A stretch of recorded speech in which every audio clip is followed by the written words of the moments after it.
which is basically my cell phone. All right.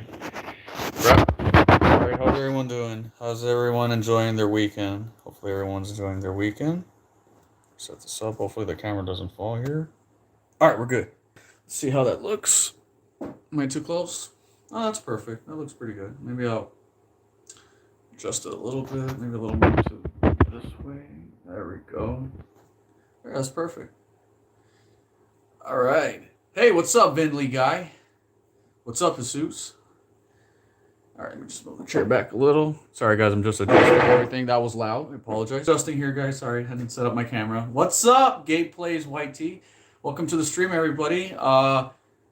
What's up? Everybody voted for me to talk about the Spider-Man Sam Raimi trilogy, and that's why we're here. In case if anybody's wondering what the stream's going to be about, it's going to be us talking about the Spider-Man movies. What's up, Scoof Gister or Scoof Dixter? I hope I pronounced that right. How's it going, everyone? How's everyone enjoying their weekend? You're all enjoying your holidays?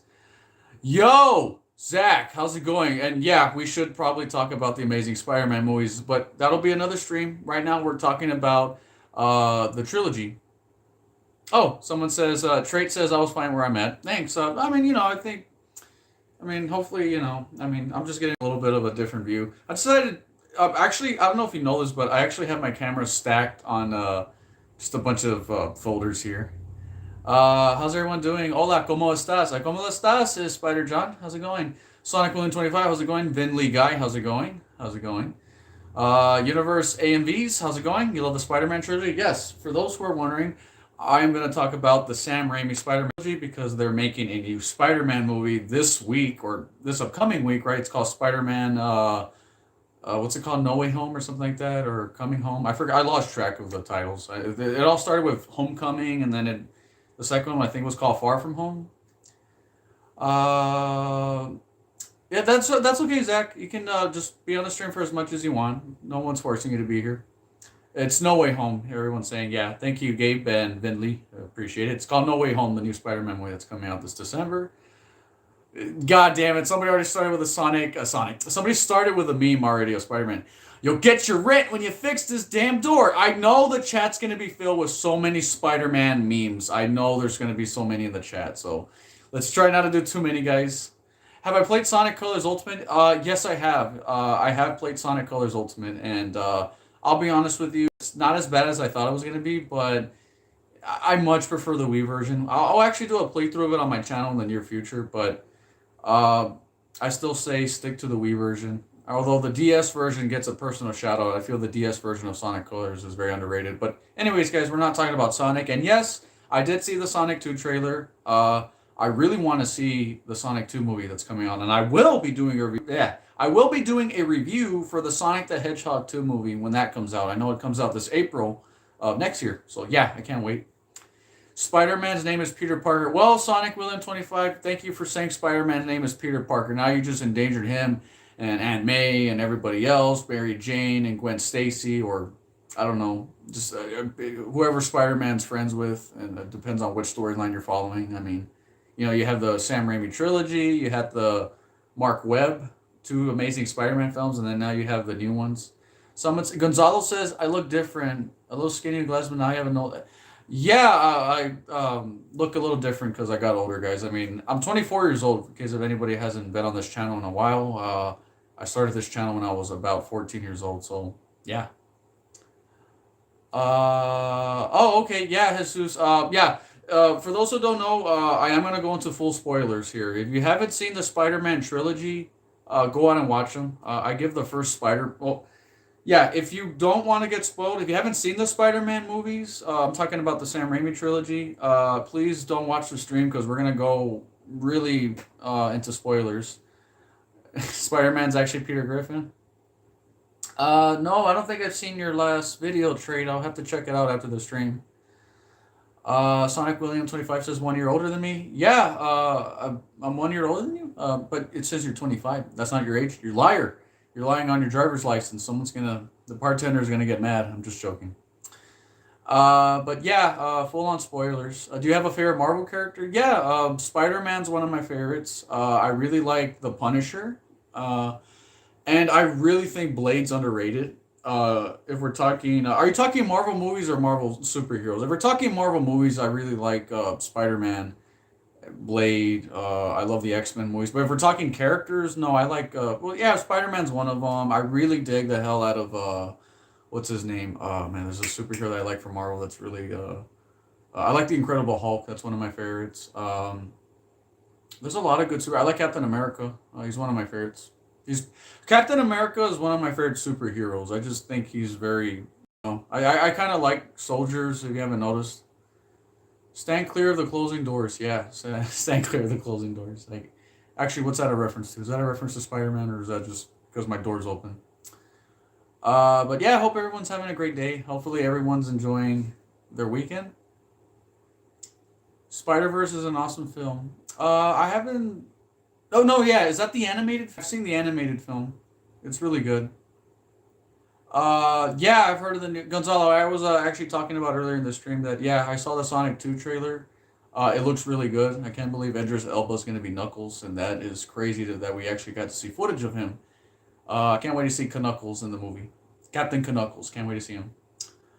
But yeah, let's go ahead and start talking about the Spider-Man movies, and you guys can throw comments in there that don't have to do with Spider-Man. I'll do my best to answer them. I know that when you make a live stream, things can get off topic, so I'll try my best. But the main point of this video is that we all talk about the Spider-Man movies.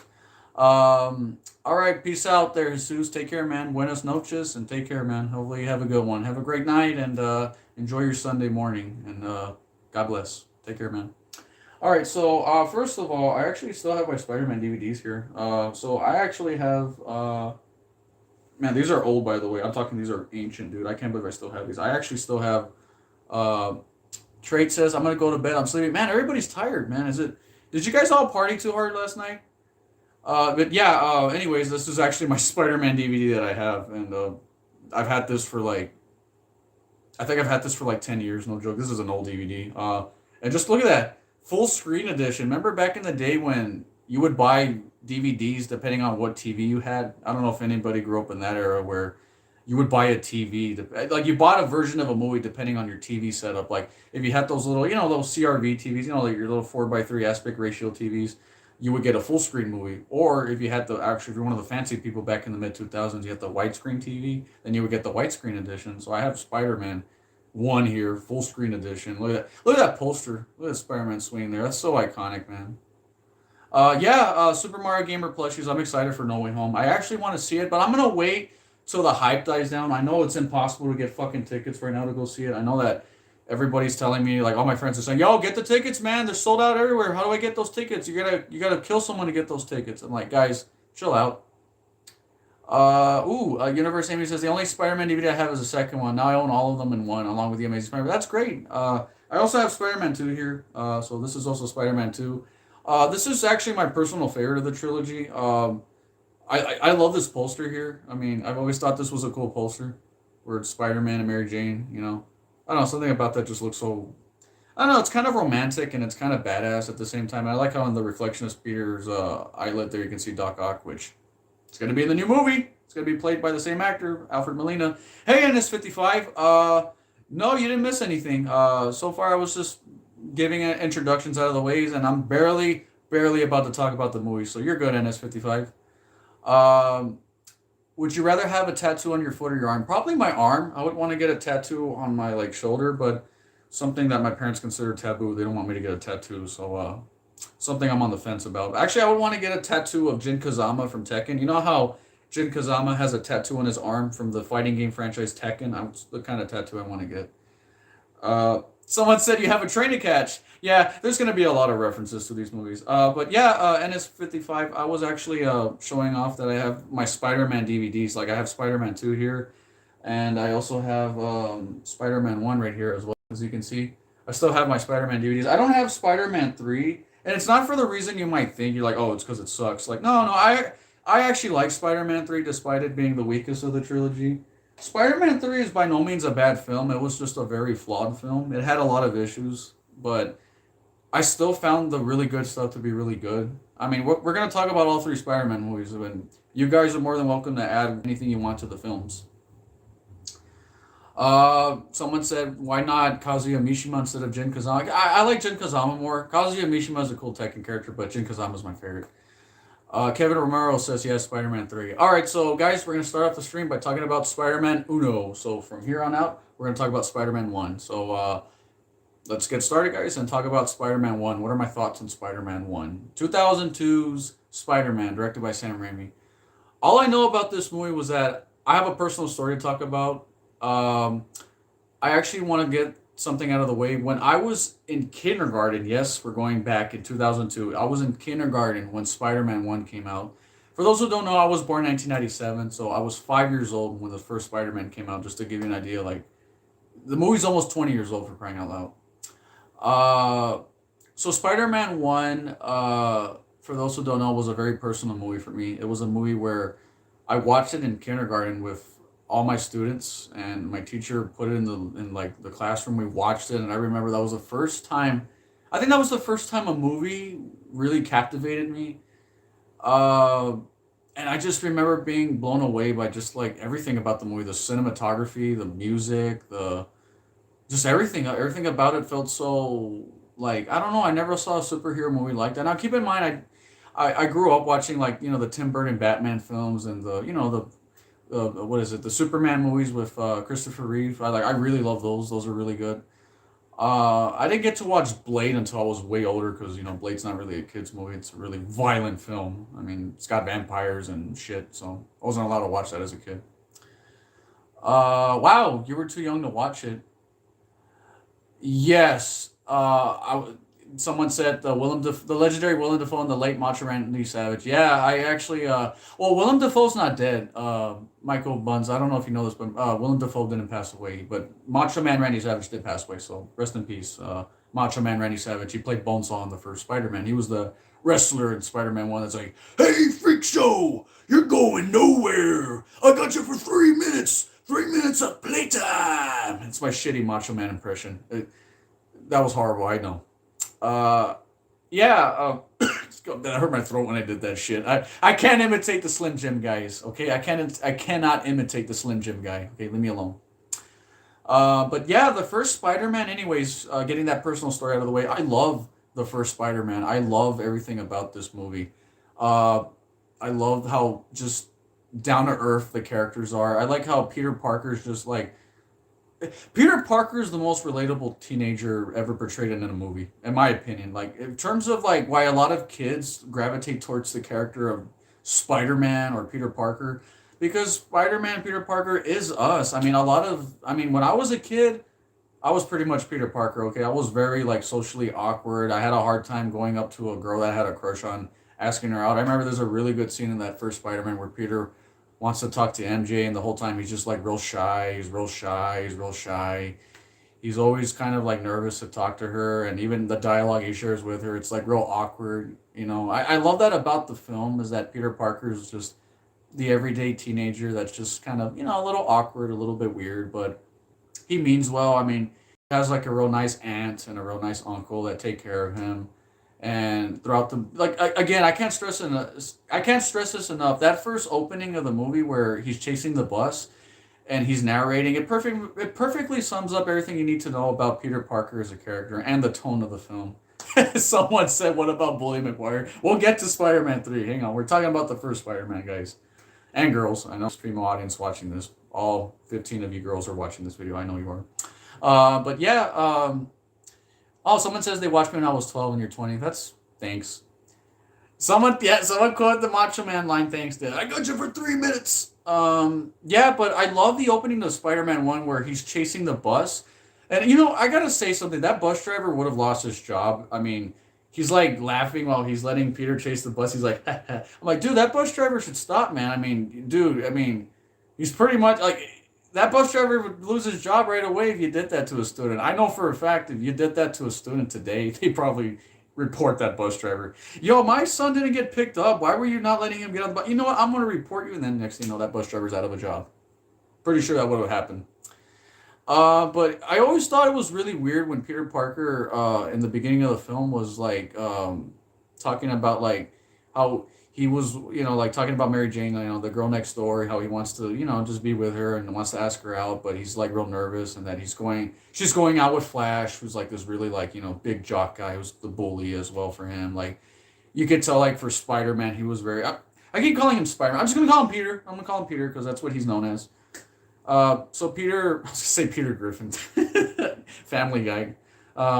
Peter Parker is actually a character that in the beginning of the Spider-Man movie, yeah, you're like, okay, this guy, you feel bad for him. He's just an everyday teenager that's very unpopular, and it's kind of cool to see that even though there's his best friend, played by James Franco. I'm trying to remember what his name was. Was it what was it? It was something Osborne. I know the dad is played by Willem Dafoe.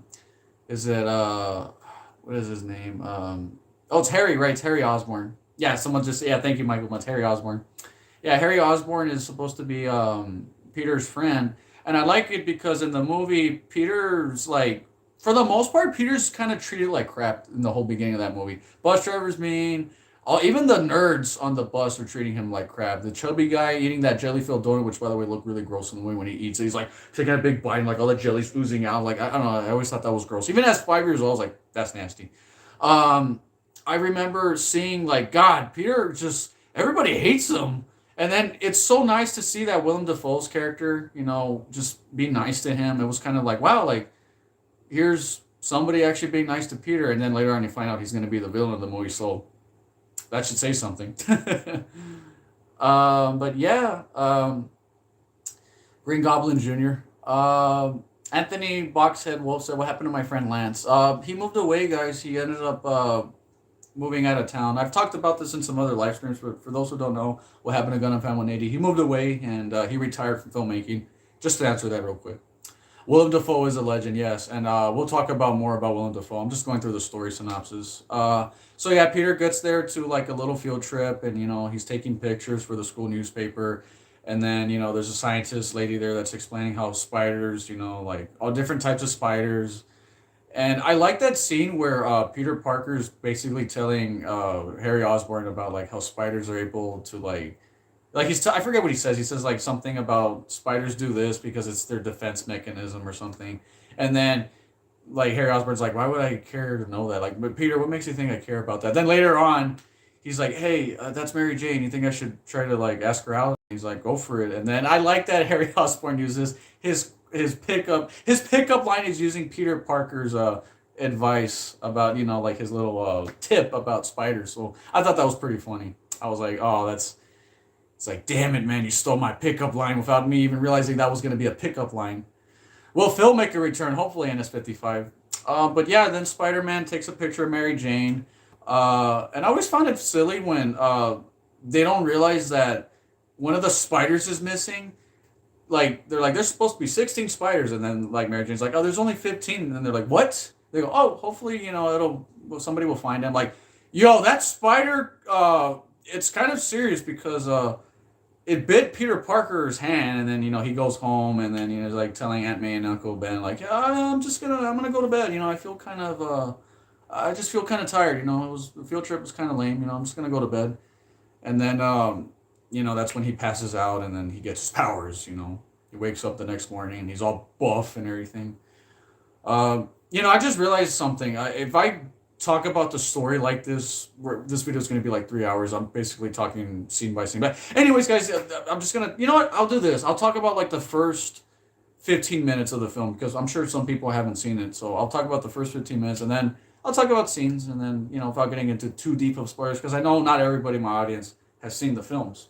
But yeah, pretty much Spider-Man gets bit by a spider that he was on a field trip, and then throughout the movie he starts, like testing out his powers. And I love just the build up to like Spider-Man learning his powers. I love the whole like aspect that he's like discovering these powers. Like, he's a teenager still discovering a lot about his, his feelings, him learning about his purpose in life, and yet he's also figuring out like him becoming the superhero. It's really inspiring. Even to this day, I've talked to a lot of friends and they tell me that Spider-Man was such a big influence on their life because not because of the whole like I want to have the ability to shoot web, but they just said I relate to Peter. I can relate to Peter's problems. I can relate to Peter being awkward. I can relate to that aspect of Peter's life, and that's what makes Spider-Man for me like one of my favorite superheroes is because Stan Lee wrote this character to be just something that kids can relate to. He's like the thing with Batman and Superman is that they're adults and they're rich or they either have these powers that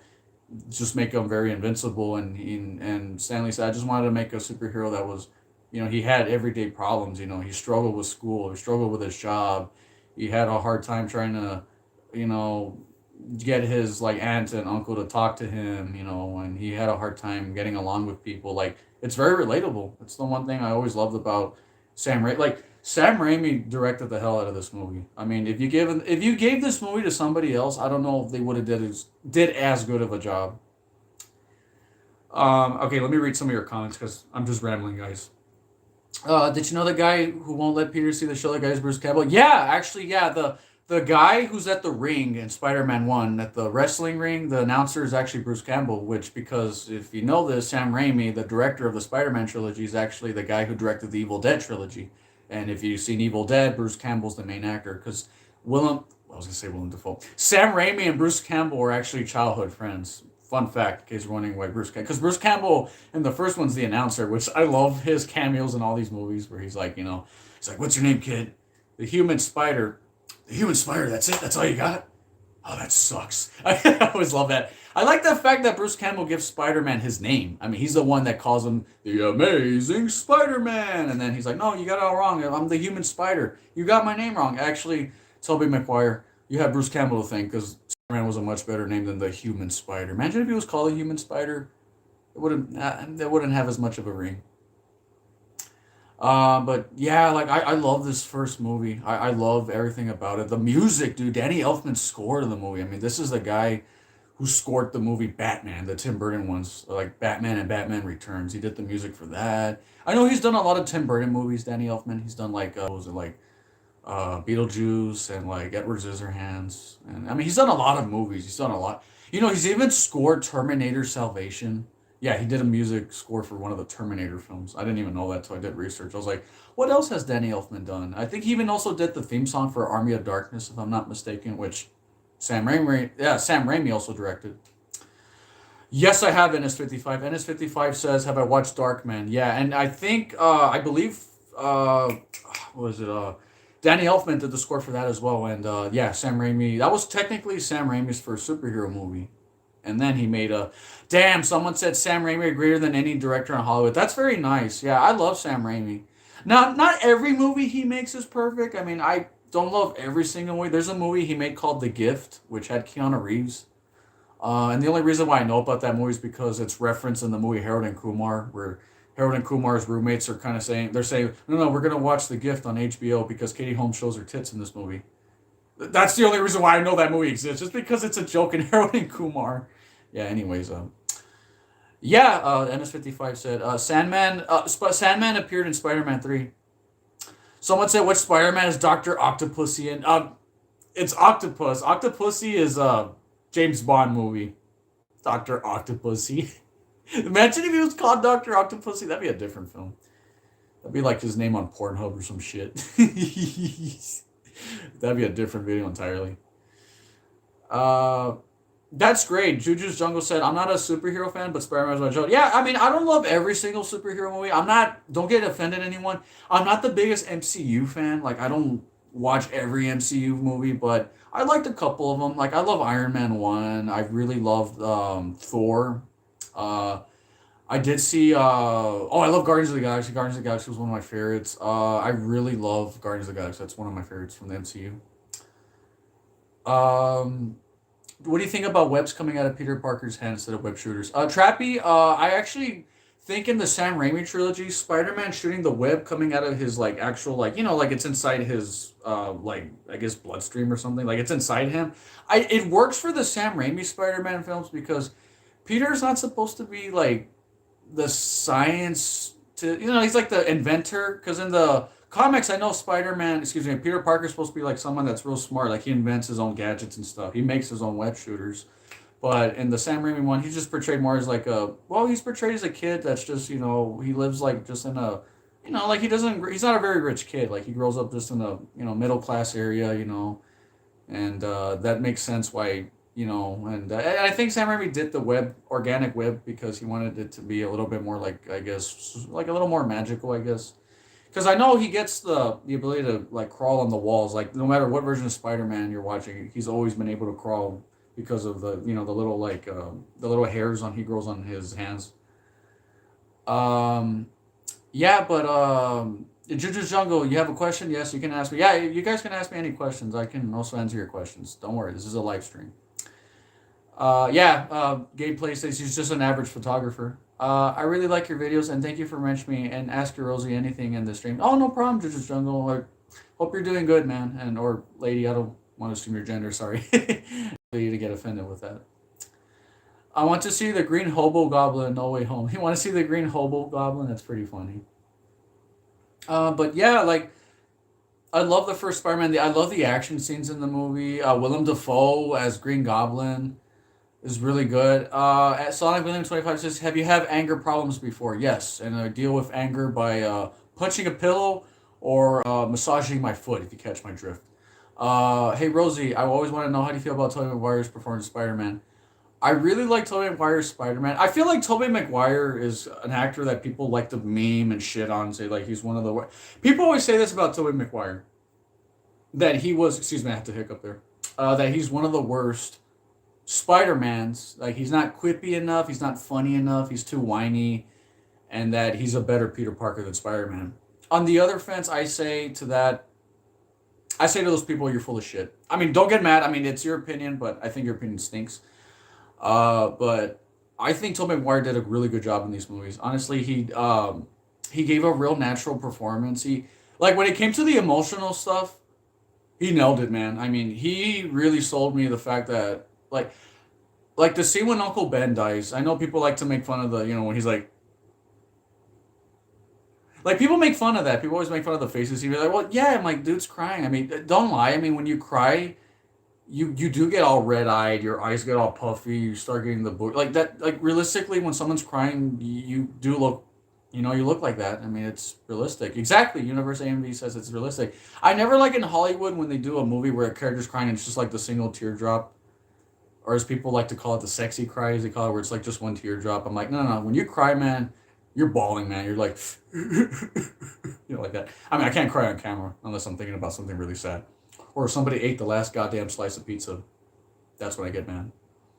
Andrew Garfield was really good. People say Andrew's the worst. I think all three Spider-Mans were good. If we're talking the live action ones, Andrew Garfield, Tom Holland, and Tobey Maguire. They were all good. It's like James Bond actors, they all did their own thing. Like Tobey Maguire for me was the best when it came to doing the emotional stuff. Andrew Garfield was the best Spider-Man when it came to being really funny, and when it came to just being very energetic. He was really funny. He was one of the funniest Spider-Mans. Tom Holland, to me, feels the most, like, natural of the three. He feels the most like a teenager. I mean, not to say Toby and Andrew don't, but, I mean, for one thing, Tom Holland's a lot younger than the other two actors. I believe, like, he's in his early 20s. So he really sells me on the, like, yeah, this is a younger Spider-Man. He's a very nice person. Honestly, Tom Holland, for me, is the best of the three actors. If I'm being realistic, he's the best of the three. But I love all three of them. They're all good. All three Spider-Man actors are real good. Honestly, it's like picking a favorite Sonic voice actor. Like they all do their own things, but just personal opinion. I do love Tom Holland though. I think Tom Holland is the best. I love Toby though. Toby's in second place and Andrew Garfield's in third for me. I believe Toby was 26 when he played Spider-Man. I think so. Yeah, he was 26. Vienlengi says the talking is over, my comrade. Yes, my comrade. We turned Russian apparently. But yeah, Spider-Man 1. I love Mary Jane in the movie as well, played by Emma Watson. Now, everybody likes to be mean about Emma Watson's performance as Mary Jane. They always say, like, Mary Jane's not a fully developed character. All she is just a damsel in distress. And for the most part, yeah, in this trilogy, she's kind of seen as a damsel in distress. But I really like her character too as well. I think damn. Just to let you know, Toby was going through alcohol addiction and gambling addiction after Spider-Man 3. That's sad. I didn't even know that about Toby. Well, hopefully he's doing better now. Damn. That is sad. It's raw! Sonic William 25 said it's raw. Imagine if Gordon Ramsay Was NS55 said Emma Watson? I just realized it said Emma Watson. No, no, no. Who's the actress that plays Mary Jane? I'm thinking of I'm thinking of Harry Potter. Oh my god, I'm so stupid. I said Emma Watson. Kristen Dunst. I'm sorry. I said Emma Watson. I'm thinking of another really. Guys, Emma Watson was also another. Look, I'm gonna keep it real. I had a crush on Kristen Dunst in Spider-Man when I was a kid, and Emma Watson was another one. Okay, Harry Potter fans know what the fuck I'm talking about. God damn it! I'm sorry. Damn it! I'm an idiot. Kristen Dunst. I'm sorry. Yes, the actress from. I remember her from the movie Bring It On, the cheerleading movie. Which, by the way, if you've never seen the movie Bring It On, which has Kristen Dunst who played Mary Jane, Ryan Drummond has a cameo. Yes, Ryan Drummond, the voice actor for Sonic and Sonic Adventure, has a live action cameo in the movie. All right, sorry, Kristen Dunst. My bad. God damn it! Someone's gonna clip that shit. Someone's gonna be like, "When the hell was Emma Watson?" Maybe Emma Watson will be in another Spider-Man movie. If they make another Spider-Man movie, maybe Emma Watson should be in it. Hey, I'm down for Emma Watson playing Mary Jane in a movie. That actually be kind of cool. Anyways, Kristen Dunst. Sorry, Kristen Dunst is really good in Spider-Man. I love her and as Mary Jane though. She's really good. Oh, Juju Joe said, "You sir my childhood." Thanks, man. Oh, NS55, don't let it get you down, Rosy. No, I'm alright, NS55. I can make fun of myself. Hey, I gotta make fun. Any good comedian can make fun of themselves, okay? Did you see the new Spider-Man game that's coming soon? Yeah, Spider-Man 2. I can't wait for that game to come out. It's gonna have Venom. But yeah, Emma Watson. Emma Watson. I keep saying Watson. God damn it. My mind's on fucking Hermione from Harry Potter. Mary Jane, played by Kristen Dunst. I love her performance. I don't care what anyone says. She does a really good job in those movies. She's really good at playing the whole she's that really popular girl at school, but at home she's treated like crap by her really mean. I think it's supposed to be her stepdad, right? If I'm not mistaken, I don't think it's her dad, right? It's her stepdad, and like you hear her like constantly being yelled at by him. He's like really mean to him, like really mean to her. Excuse me. Yeah, watch me make a Harry Potter stream, and I'm gonna reference Kristen Dunst instead. Goddamn. But yeah, I love her performance. She does a great job in the scenes where like she has to like hide the fact that she's being abused at home emotionally by her stepdad. It's really sad. I remember thinking like now that I'm older, I realize like damn, dude, Mary Jane had it rough, man. I mean, Spider Man. I mean, his parents passed away. That's depressing. But he had a very nice aunt and uncle that took care of him, and sadly, he didn't really pay attention to them or appreciate them until when Uncle Ben gets killed. That's when he started to realize like, it's like that saying someone says like you don't appreciate something until it's gone. That's kind of like what happened with Peter because I remember that scene when Uncle Ben's giving him the comes great power, comes great responsibility. That scene's really depressing to me now that I'm older, where he's telling Peter about like about the fight with Flash at the school, and he's like, like you're not supposed to like fight, your bullies, and he's like, well, what was that? He's like, I didn't start that fight. He's like, well, you sure as hell finished it. He's like, look, Peter, he goes, these are the most important years. These are the years that are gonna make you into the man you're gonna be for the rest of your life.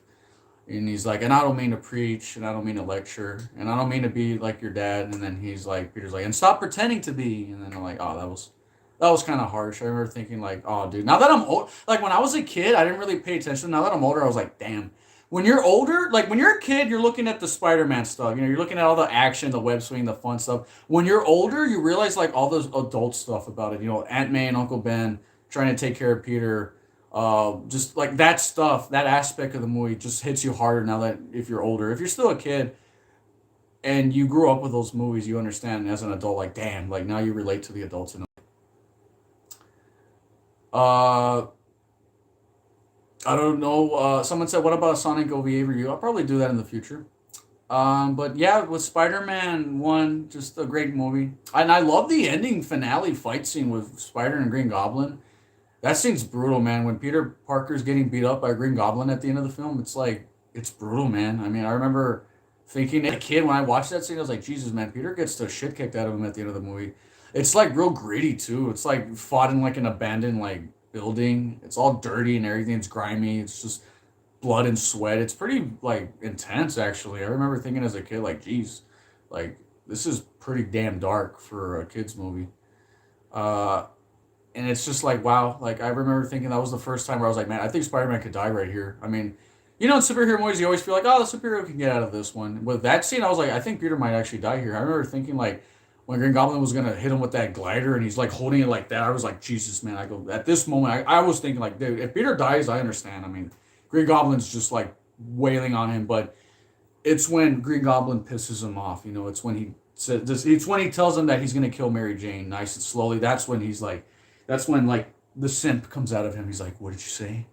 He's like, I got the power of Uncle Ben's advice of great power comes great responsibility, and then he just fucks Green Goblin up. I love that scene, by the way. I love how he just overcomes Green Goblin at the end of the movie, and I like the fact that Green Goblin at the end of the movie, that at the end he kind of tries to earn Spider Man's like love and respect.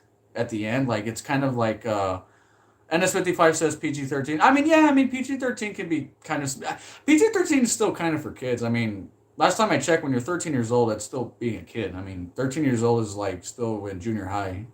I mean, yeah, I mean 13, like PG-13 is a little bit more like for more teenagers, adults. I get it, but you know, I mean, when I was a kid, I was allowed to watch some PG-13 films. It just depended on what was in the movie, like if there was like obviously if there's like partial nudity or maybe like like some scary images, I wasn't allowed to watch it. Like good examples, like maybe I wasn't allowed to watch like I'm trying to think of like a PG-13 I wasn't allowed to watch as a kid. I don't know, like Hellboy.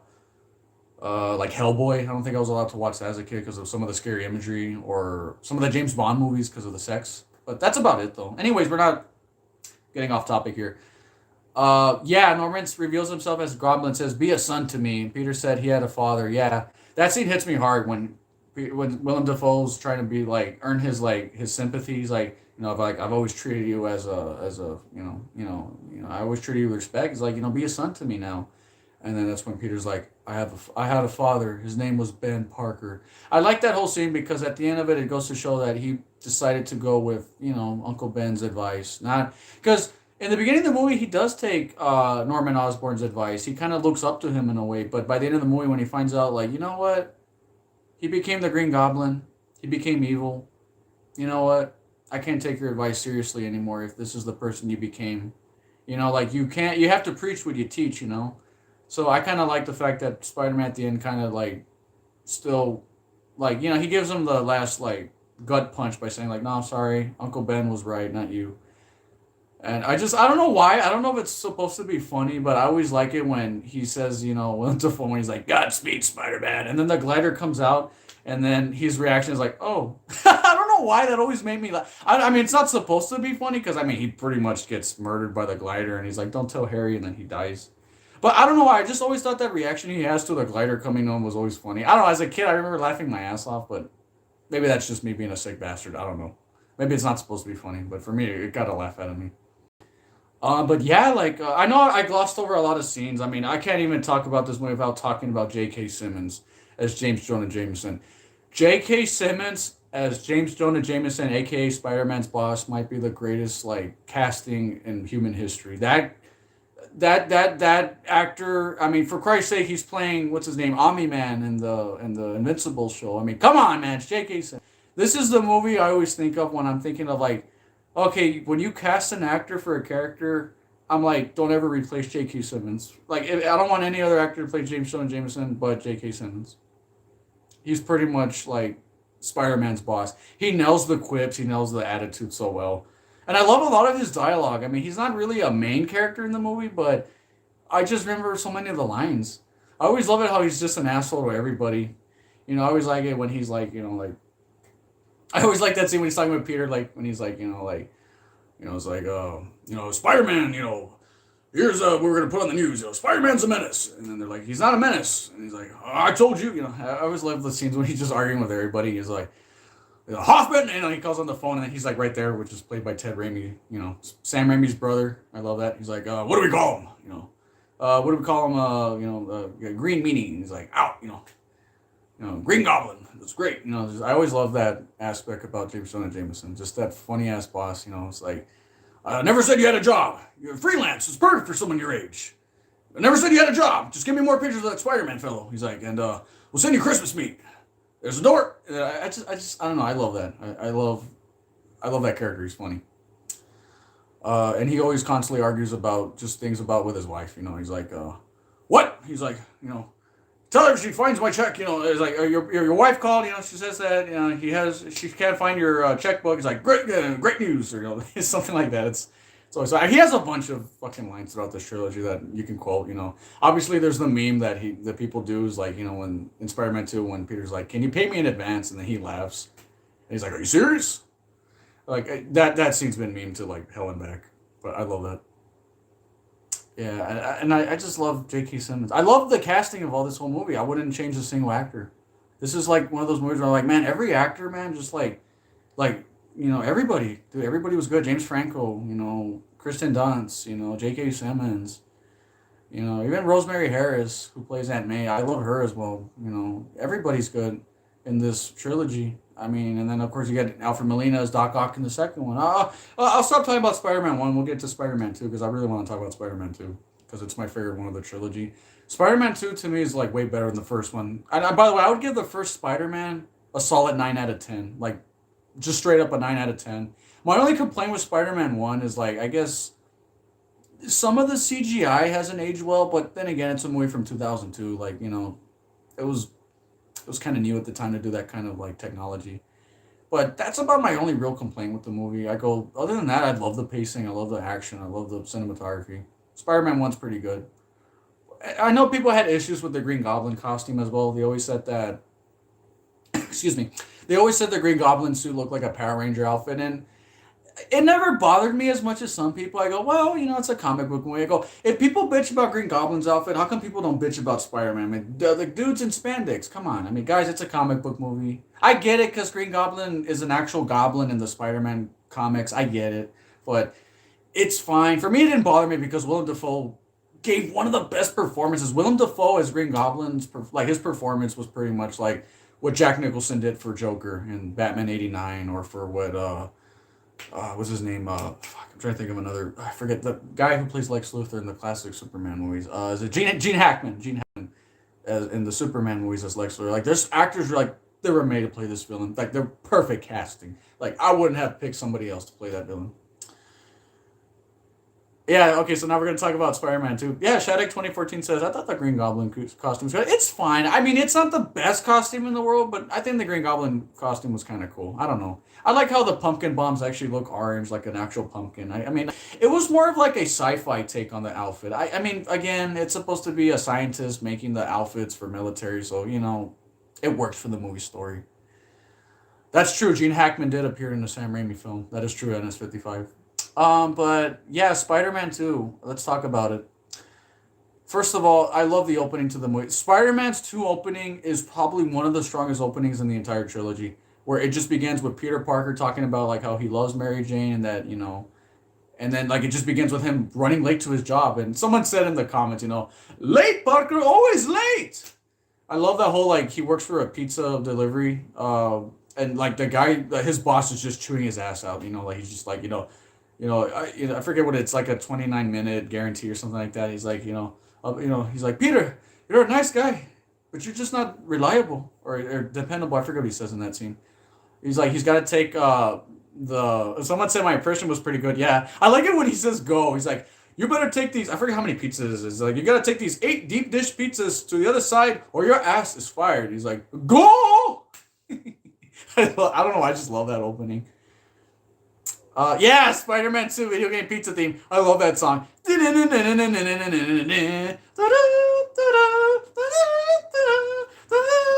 I love Spider-Man 2 so much. One of the best Spider-Man games up until the PS4 game came out. The Insomniac Spider-Man games. Those are fucking good though. But Spider-Man 2 has a soft spot in my heart. Also, the PS1 Spider-Man game was pretty good. But anyways, yeah, Spider-Man 2, the opening is so powerful because it starts off pretty entertaining. You have Spider-Man, you have Peter Parker just, making this delivery. He's got to get there in time or he's losing his job, and he's, I just love that scene when he, when Peter Parker goes in the alleyway and then Spider-Man comes out with the pizzas and that guy in the sidewalk's like, whoa, he stole that guy's pizzas. I don't know why. Oh man, that's one thing I love about this trilogy. I like the New York people, like those little lines, like even the people that have like 2 seconds in the way, they're memorable too. Like I remember that guy. I remember he stole that guy's pizzas guy as well. And then, Spider-Man has to save the two kids crossing the road, and then he puts the pizzas down, and that guy on the rooftop's just like about to help himself to that pizza. Now, be honest, man. If you found nine like giant stacks of pizzas just outside your house, would you not attack it? Come on. Spider-Man was, like Spider-Man should have at least like offered that guy one of the pizzas. I'm just saying. I get it. He was losing his job. You know what? I just thought of something. He was losing his job either way. I mean, he showed up late. I wonder if he went back to that guy and just said, "Hey man, I just got fired. You want those pizzas back?" No, I'm just kidding. That would have been funny as shit. But yeah, I just like it when he takes the slice of pizza out of the guy's hands. I was like, damn, what a savage. Peter's like, you're not getting that slice of pizza. Give me that pepperoni slice back, bitch. You ain't getting that. I don't know why I always found that scene funny. He just takes the guy's pizza. Oh man, that's so funny. And then he gets there, and of course you have the iconic line. So many memes have come out of this trilogy. Have the pizza time, and he stacks the pizzas, and then the lady there just chewing her gum. And by the way, I just love when Peter's like fumbling with all the mops and brooms and shit, and he's like trying to show them in the closet. And I just like it when the lady's just like looking at him like she's just chewing her gum. She's just like looking at him like, okay, this guy like as soon as this guy gets to the counter, I'm just gonna tell him like these pizzas are free. It's like this asshole's already like a few minutes late, so I'm just gonna wait till this guy's routine's over, then I'm gonna tell him like, yeah, these pizzas aren't gonna be paid for. Like you're late. I felt so bad because Peter just like slams the pizzas on the counter, happy like he just like he did it, he got it done. He's like pizza time, and the lady looks at the clock. And she's like, you're late. Looks at the stack and she's like, I'm not paying for those. And then Peter's like, and he's like taking off the little like hooks and stuff. Like Peter's just probably crying in the inside during that scene. He was crying. He was just like, I'm gonna go back and probably lose my job now. That scene was so relatable, man. Like when you think you did a good job and then you find out like you just lost your job without even knowing it. Like, damn. We've all worked at fast food once in our lives. If you were a teenager, you all worked at either a pizza place, a McDonald's, one of those Taco Bells. Oh man. And then he gets back, and you feel so bad because he's like telling his boss like, "Give me a second chance." And I don't know. I find that scene funny when he goes up to him and he's like, he just rips the goddamn sticker off his helmet. It's like, damn. And then he goes to his boss and he's like, "Hello, Peter. Peter, you're fired. You're fired, Peter." It's like, "What? Why am I fired?" He's like, "Oh, pictures of old geezers playing chess." He's like, "I still not now."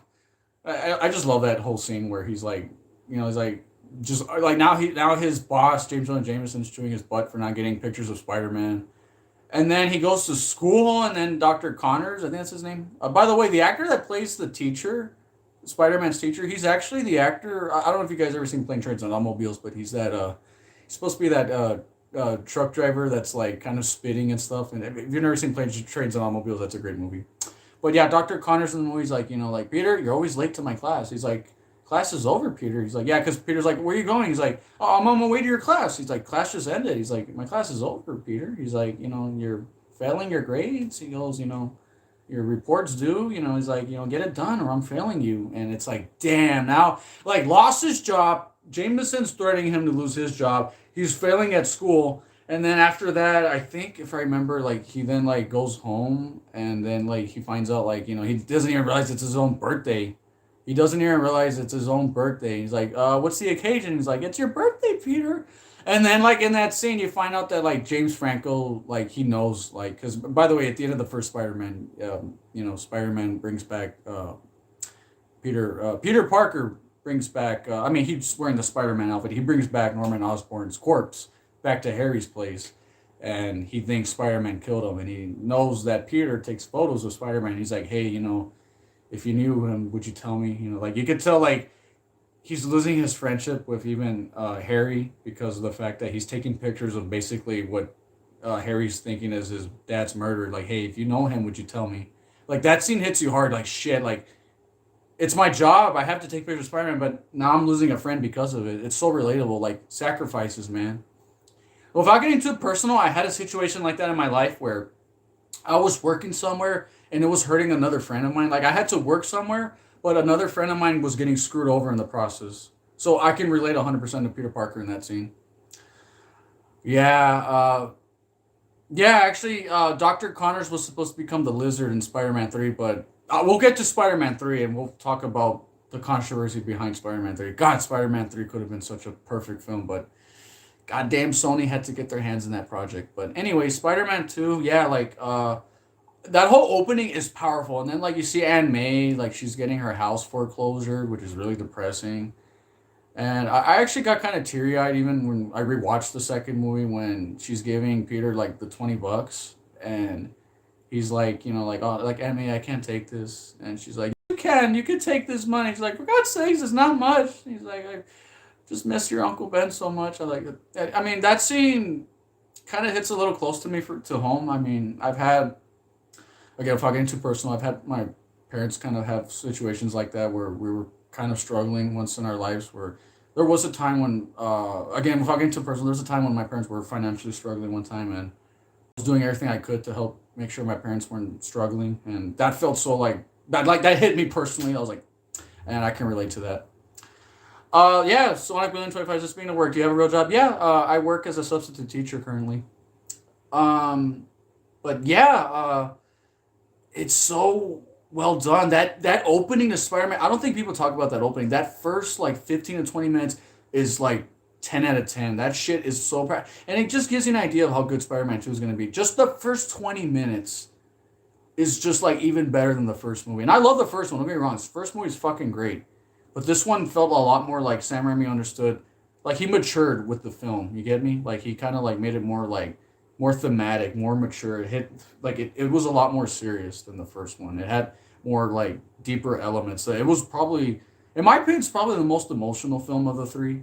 So it's easily like it's probably the saddest movie of the trilogy. I mean, Spider-Man 3 has some pretty sad stuff too, especially involving the Sandman subplot. It's pretty sad.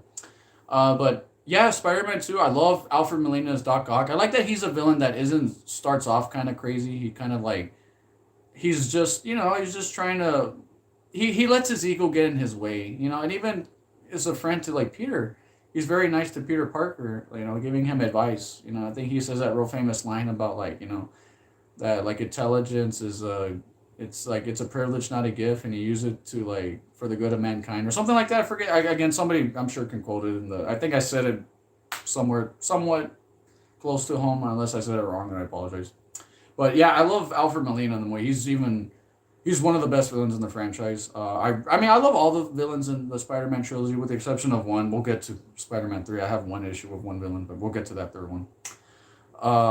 Yeah, yeah. Doctor Octopus wanted to basically, or Otto Octavius as he's called, he wanted to just control the sun. Like he wanted to harvest all that energy to be in control. He basically wanted to play God, but he ended up letting his ego get in his way, costing him his research, his wife to die, and then of course everything went wrong.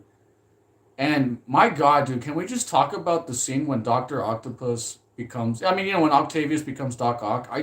That whole hospital scene. That shit was like something out of a goddamn horror movie. But then again, it's directed by Sam Raimi. If you guys know, he made Evil Dead. That hospital scene is probably like one of the most memorable scenes in the entire franchise. That shit was so well done.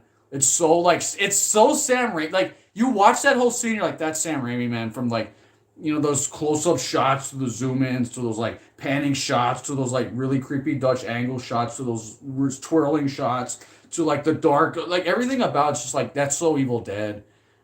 Like like there's so many references to Evil Dead, to like the people's eyeballs being zoomed in, to people screaming, to the chainsaw. Like it's yeah. That scene was very intense as a kid. Everything like that. There's no blood in that scene or gore, but yet it comes up so violent. Like it like the way like everyone's screaming their lungs out. Like people are getting just it's brutal, man. It's brutal, but I love it. Uh, I even love that camera shot when Octavius like flips the taxi over and he looks to his side and you see like the little tentacle look. Like it's such a Sam Raimi shot. Oh man, there's so many good scenes in Spider-Man too. I like that the theme of that movie is like about like it's almost like about depression in a way. Spider-Man loses his powers from being sad, and I like that aspect of it. Like he doesn't know why he's losing his powers, and then like and even that scene when where in Spider-Man 2 where he's like what is it when he has that dream scene where if Uncle Ben, my God, man, how does that not tug your heartstrings when he's like, take my hand, my son, and he's like, no, Uncle Ben, I'm Spider-Man, no more. He's like, I'm just Peter Parker. Like that scene's pretty sad because it's like Peter Parker wants to. It's like he doesn't want to disappoint Uncle Ben. You know, Uncle Ben told him like, if you're gonna become someone with responsibilities, and Peter's just like doesn't want to have those responsibilities. He just wants to live his life normally. Like it's like I don't want to be Spider Man. I just want to be Peter Parker. I'm tired of like having to be. It's relatable. It's like when you're a teenager, you want to live your life. You know, like I guess maybe not a superhero for us, but maybe it's like it could be a job. But maybe like you work somewhere and you feel like you have to make a lot of sacrifices. Like you want to be there to be like maybe you don't focus too much on school or you don't focus enough on your family or friends. So it felt kind of relatable with Peter like not wanting to be Spider Man. Like he just wanted to like throw in the towel, and it's pretty emotional. Like the whole second movie, it hits me hard, man. And I love the action scenes. Again, it's just a better movie than the first one. It's just so much more mature, and of course, all the new characters they add. Like I love the, I even love the landlord. The rent. He's like, I forget what he says in the movie when he's like, excuse if excuses were crackers, my daughter would be fat or something like that. That scene always makes me laugh. He's like, don't try to sneak by me. He goes, I have. I forget what he says. He's like, I have like eyes like a rodent or teeth like a rodent. I forget what he says. Ears like a rodent or something. He does this face like he's like. I love that shit. I don't know. It's a really good character, and I like that in the third one he becomes kind of like Peter's friend, because in the second movie he's avoiding that landlord at all costs. Anytime he's like, rent, where's my rent? And then Peter just fucking like fling like I don't have the money. Leave me alone. I don't have the money. I can't pay it right now. Peter being like just like avoiding him at all costs. Like I don't have the money. I gotta leave. I love that. I just love that. I like the daughter character too. Kind of like the daughter being like his daughter kind of like having a quote unquote crush on him. She's even kind enough to be like, do you want like a piece of cake? And then, like I love that scene. And I think was that in Spider Man? Yeah, that was in Spider Man 2. I was like, or was that Spider Man 3? No, Spider Man 3. She like gives him cookies. But that's when he's like a douchebag. We'll get to Spider Man 3. We'll get to Spider Man 3. I forget what her name is. Does anybody know what the name of not the actress, but the name of the daughter of the landlord? I forget what her name is in the movie, but I love that character. She's like so I don't know. I kind of wish we got more of that character. She kind of seemed very sweet. She's like, just between you and me, I think she was a little bit nicer to Peter than Mary Jane, but especially Spider-Man 3. Man, I have so much shit to talk about Spider-Man 3. Okay, let me wrap up Spider-Man 2 with this. I love the action scenes. The train fight scene. Holy shit, that train fight scene still holds up, man. Ursula, yeah, someone said it's Ursula. Yeah. That train fight scene in Spider-Man 2, dude, holy shit, does that scene still hold up really well. Dude, I love that train fight scene so much. Especially that shot when Spider-Man's on the side of the train and he looks and then that train comes by him and he lays his back and it's just, oh man, that whole scene that's a fucking good scene, dude. Oh man. And he's sliding on the door, like, come on, man. Come on, man. What happened at movies nowadays? We don't get shit like that in movies nowadays, man. Excuse me, I just coughed. That scene got me a little too worked up. Sorry, I just love that scene. And of course, you have that amazing he has to save the people on the train, and it's really emotional. Rosie the Rascal 150. I wish I can live to 150. Maybe it could happen. Actually, some people have lived up to 100 years, but I don't know. Maybe I could be the first person to live to 150. Yeah, right now, I wish. But anyways, yeah, like Spider-Man 2, just a great movie. I guess my only real negative is that I don't really like the subplot with the astronaut, the whole Jameson's son. That's the only thing that doesn't work for me in the movie. That's the only thing I don't like in that movie. It's the only thing that I feel like kind of sucks is it feels kind of just there because we have to have a reason why Peter can't get with Mary Jane. That's the only thing I have. That's the only real complaint I have. But other than that, I love this movie. Spider-Man 2, fair movie. I love all the action scenes. I love Alfred Molina as Dr. Octavius. I love just the more serious tone with it. It doesn't have as much action as the first movie, but I think the story, the writing, and the characters is better. So that more than enough makes up for the fact that it doesn't have as much action as the first one. Yeah, I wish Black Cat was in the movies. Maybe we'll see Black Cat in one of these Spider-Man movies one day. I know. Okay, so with that being said, guys, Spider-Man 2, I'm going to give Spider-Man 2, and just being biased here, I'm pretty much going to give Spider-Man 2 a 10 out of 10. I know that sounds too high of a grade, really a 10, but Yeah, I think pretty much Spider-Man 2 is my favorite superhero movie of all time. I have no complaints. Other than that one nitpick, I just don't like the astronaut storyline. Other than that, I can't really find anything to. Man, I keep hiccuping. Sorry. I can't really find anything to complain about Spider-Man 2. It's just pretty much a near perfect film. I love everything about it. And also the like one thing that did improve from part one was the CGI. Like the CGI is really good in the second movie. Then again, it had a bigger budget. I believe it was like $200 million, so it was really expensive. All right, so now we're gonna talk about Spider-Man 3. It sucks. All right, we're getting the stream. All right, goodbye, guys. I'm kidding. I'm joking. I'm kidding. Okay, Spider-Man 3 does not suck. I'm not gonna be one of those people that shits on the movie because, like, let's be honest. Let's be real, guys. What happened with Spider-Man 3? Spider-Man 3 got interfered by Sony too much. The studio got their hands too much involved in it. It's the same thing that happened to Alien 3. If you guys seen the movie Alien and Aliens, they're really good movies, two sci-fi classics. Then when Alien 3 came out, the studio, 20th Century Fox, got too involved, wanted to monitor everything, change this, change that, change this, do this, do that, to the point where the director couldn't even make the movie they wanted, so the movie ended up being a mess. And for the most part, Spider Man 3 is a mess. The story is really like one of the weakest ones of the three.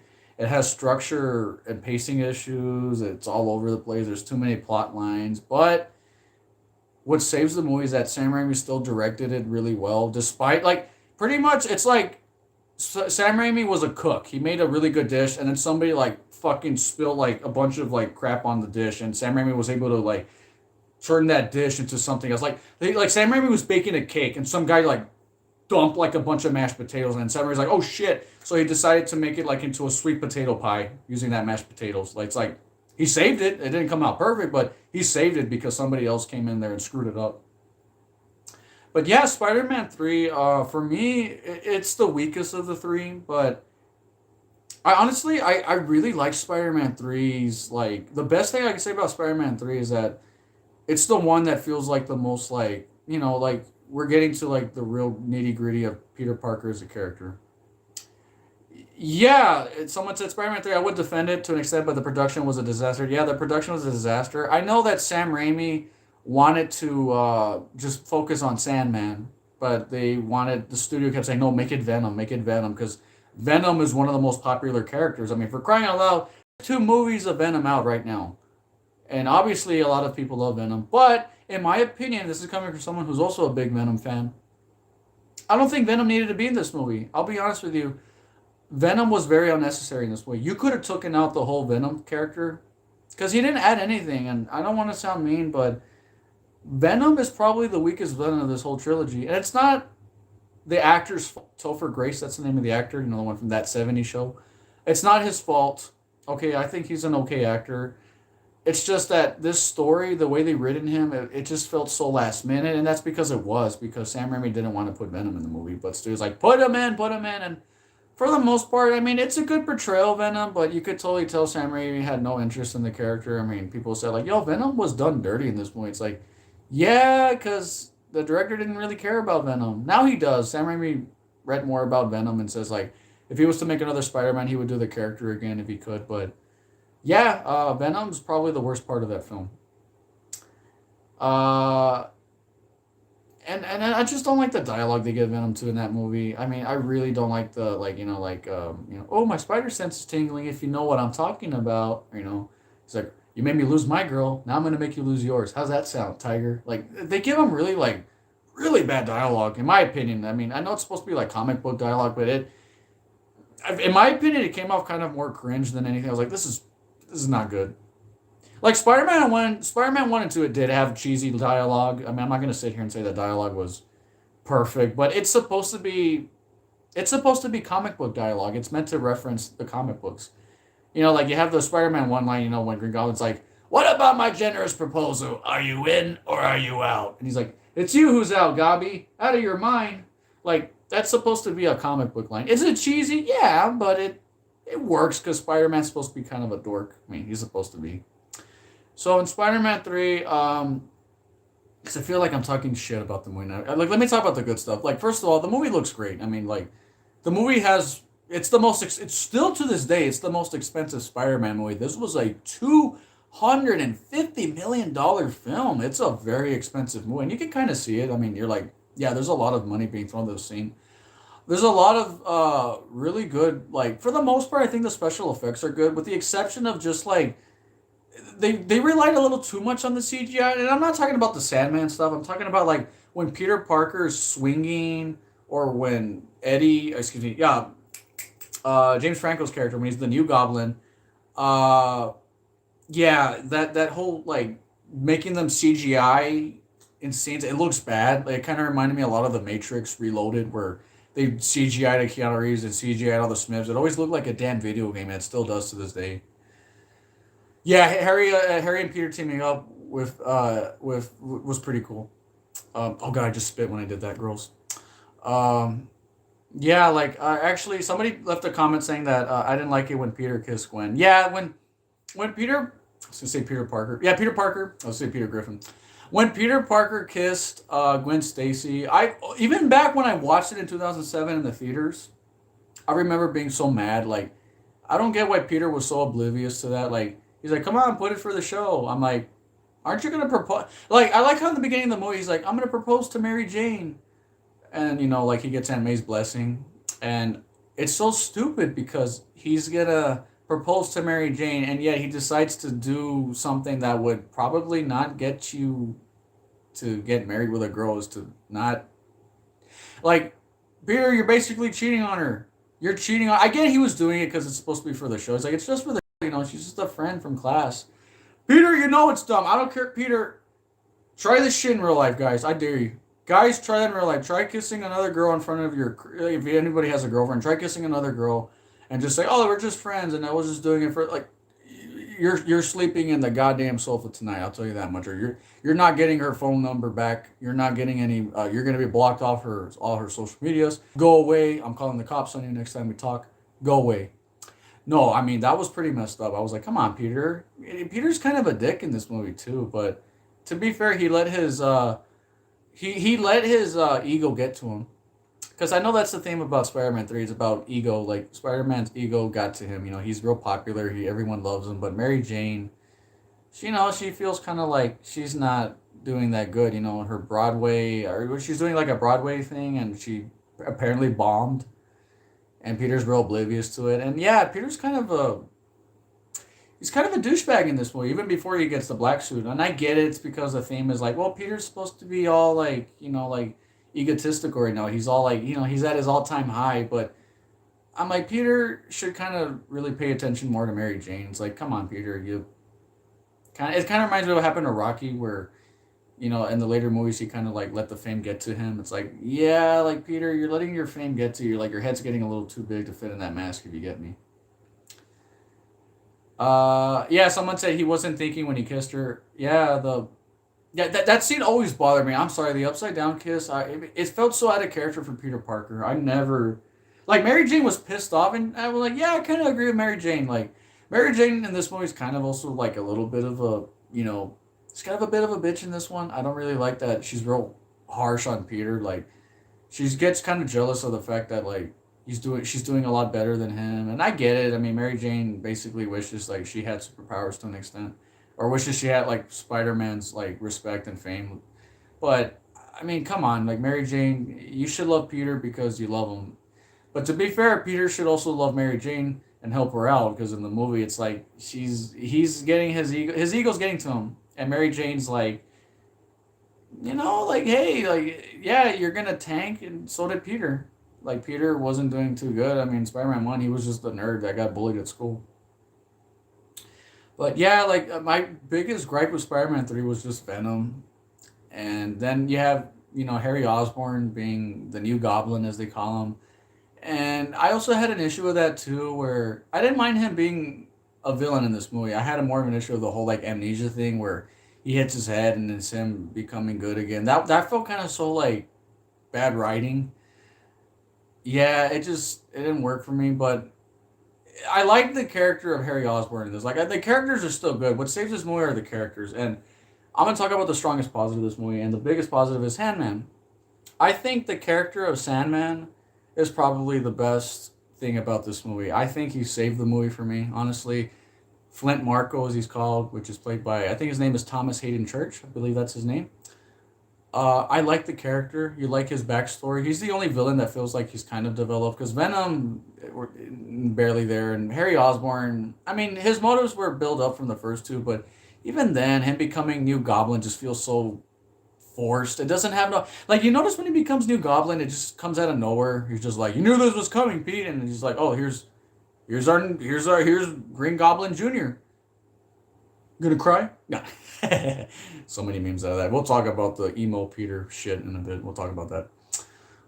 But yeah, like Green Goblin in the movie, the New Goblin as he's called it, he's okay until the end of the movie when he becomes Spider Man's like ally. That's when it worked for me. But when he's the villain, it never worked for me. It just never did. I never saw Harry being Green Goblin. At least not like this. When he became like a good guy, then yeah, I kind of saw it being the childhood friend that helped and aided Spider Man. That scene was pretty tight. But anyways, we're talking about Sandman. Sandman's motives make a lot of sense. When you're an adult, you understand that Sandman's motives is that he wants to save his daughter because she's ill, and so he, and you know, does that real famous line where he's like, "I'm not a bad man, I just have bad luck." And in that movie, I really like the fact that Sandman isn't just a villain that's, he's not doing crimes because he likes the thrill of it. He's doing crimes because he's trying to save his family. Unfortunately, he's doing the opposite because he's putting himself in jail and prison and that's causing him to be away from his family. Obviously, like Sandman had good intentions for his crime. Sadly, it's just like they say, crime doesn't pay. But you could tell that Sandman was desperate, especially at the end of the movie when he like that whole ending where he explains like why Uncle Ben died. Like you find out in the movie that Uncle Ben wasn't killed by, I forget what his name is, the name of the bad guy and the one that kills, Spider-Man, the give me a chance, that guy. What about my uncle? Did you give him a chance? That character, you find out he's not the killer of Uncle Ben. You find out it was actually the Sandman killed uh, Uncle Ben, and then Spider-Man's just full of rage when he gets the symbiote. Who plays Sandman? Chris, I think his name is Thomas Hayden Church. I believe that's the name of the actor who plays Sandman. I could be wrong. I think it's his name. I think his name is Thomas Hayden Church. But yeah, like I remember the Sandman in the movie. It was real sad when you find out at the end of the movie, like he didn't mean to kill Uncle Ben. Like Uncle Ben was trying to tell him that, like, you don't have to do this. Just go home. Like Uncle Ben was trying to talk to him as like, like you don't have to do this. And then the gun goes off because his partner surprises him. His partner like taps him on the shoulder, bumps into him, and he scares him, and he causes the gun to go off, and he kills Uncle Ben. And like he feels really guilty because I remember at the end of the movie, it's pretty emotional when he's like, like, I don't know if you could forgive me, or like, I wish I could take it back. And then he's like, I'm not asking you to forgive me, I'm asking you to understand me. And then Peter's like, I forgive you. He's like, I've done terrible things, I could forgive you. It's a pretty satisfying ending to Sandman's arc. I like that Sandman in the movie, even that scene. Let's talk about the best scene. Me, in my opinion, the best scene in the whole movie is when Sandman is born. I'm not talking about the shit before that when when the spinning, rotating thing comes out and the scientists are like, it's just a bird, he'll fly away. That scene was really fucking stupid. That part always bothered me when they're like, it's just a bird, he'll fly away. I'm like, you're telling me these scientists don't have security cameras there? That scene always bothered me. But anyways, I get it. It's a movie. It's a movie. I'll let it slide, whatever. It's still dumb. But that whole scene when the Sandman, is forming himself, the score in that scene, the cinematography, the fact there's no dialogue, that whole scene, just those 3 minutes of Sandman being worked, that shit was like, if that was a short film, that would have won like Oscars and awards. That whole scene was so powerful, man. I remember being in the theater, just getting like, I was like thrilled with that scene. I remember thinking like, wow, like look at these effects, man. These are really good effects. I love the whole sand effect. It still holds up very well to this day.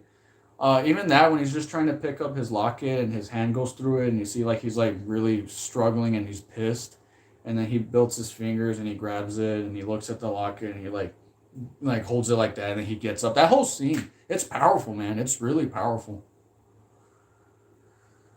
But yeah, and then of course, you have James Jonah Jameson, still being funny. I mean, again, one thing I love about this trilogy is that it's consistent with the characters. Like, all these characters are really good for the most part. The only thing I don't like about Spider-Man 3 is that I just don't like that Peter kind of becomes kind of a dick even before the symbiote. And Mary Jane, she's still a damsel in distress in this one, which really sucks. And she's kind of a bitch in this one, not gonna lie. But other than that, I like Spider-Man 3 for the most part, despite its issues. But again, the Venom stuff, it's very. You could tell there was a lot of. There's just plots for me. It's a mess of a movie, but the action scenes are really good. And again, it's definitely the weakest of the trilogy, but I can still have a lot of fun with this movie. If you just accept it as a decent Spider-Man movie, it could be worse. Honestly, what saves the movie for me is Sam Raimi's direction. I mean, it's a movie that means well because you have the Sandman being one of the best villains in the franchise. For me at least, I really like Sandman. He's definitely I wouldn't say he's as good as Doctor Octopus, but he's definitely better than Venom. And he's definitely better than New Goblin. I mean, at least that's my opinion. And I don't know if he's as good as Green Goblin, but I did like him a lot more than the other two villains in this movie. Sorry, James Franco, I love you. Although I do love the fight scene with him and Peter in that in the when he's in his house. That whole scene was pretty intense. And of course, there's a lot of memes that come out of it. I always get kind of mad when people talk about the emo Peter stuff. The people get real pissed off with the whole scene where Peter's dancing in the street, but it never bothered me. It's because I'm like, guys, he's supposed to be a dork. That's the joke. He's supposed to be a dork. That's why he thinks it's cool that he's doing this. I go, but that's the joke. He's a dork. The scene I do have an issue with is with everybody. Everybody agrees on this universally, and yeah, I have to agree. It's that jazz club scene. It's so dumb because it's supposed to be taken very seriously at the end when he like because he slaps Mary Jane. I go, it's too stupid. Like it's so dumb. It's so like it feels like a parody. It feels like a Spider-Man parody. When I was in the theater, I was like, is this supposed to be like a parody? Because it felt so unintentionally funny. Yeah, someone put that scene in Mad Max. Yeah, the jazz scene. I mean, there's memes that came out of it. You know, you have you have when Peter's like, "Take on this," and he just starts snapping his fingers. That whole scene. I mean, I had a friend who said he liked that scene. I think it's stupid. I think it for me it went too far. Yeah, someone said NS55 said the jazz club scene is definitely the weakest moment of the trilogy. Yeah, it's definitely the weakest moment, and this is definitely the weakest chapter of the trilogy. However, come on, man, that finale scene where Peter teams up with New Goblin, it's pretty epic. I mean, it feels earned.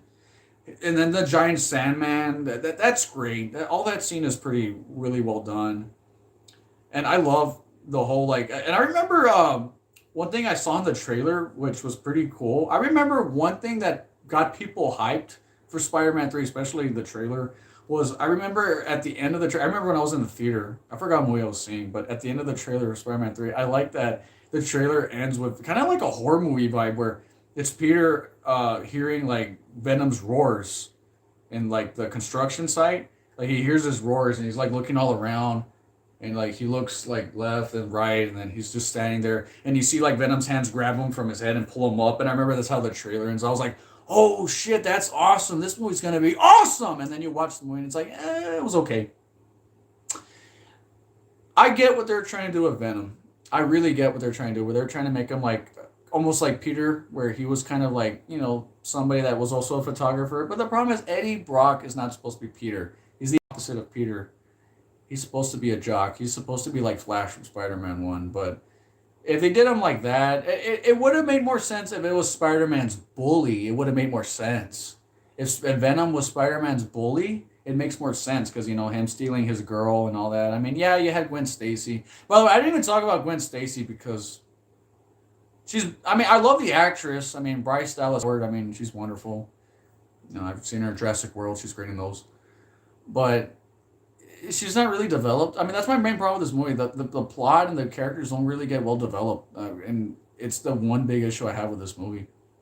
And it's a long fucking film, too. I mean, it's the longest one of the trilogy, and yet the characters aren't really that well developed. It's really sad for this movie trilogy to end on this note. But what saves it is that Sam Raimi still directs it really well. It's really well shot. The score, even though it's not Danny Elfman, it's Christopher Young doing the score. It's really good. I love the Spider-Man, excuse me, the symbiote theme. The I like how it sounds kind of like epic but eerie because it's like it's an evil Spider-Man. Like the score is really good to this movie, even though it's not Danny Elfman's iconic Spider-Man theme. It's still pretty good though. I mean, it's still a good score. But yeah, anyways, guys, that's my thoughts on the Spider-Man trilogy. Oh, I didn't even give my ranking for Spider-Man 3. I'm gonna give Spider-Man 3 probably like a 6.5 out of 10. I know that's a little harsh. You're like, damn, Jerry, but it's like I really feel like it's a 6.5. Honestly, I wanted to give it a 7, but there's there's some issues with this one. I mean, there's some really big issues, but it's still it's still good.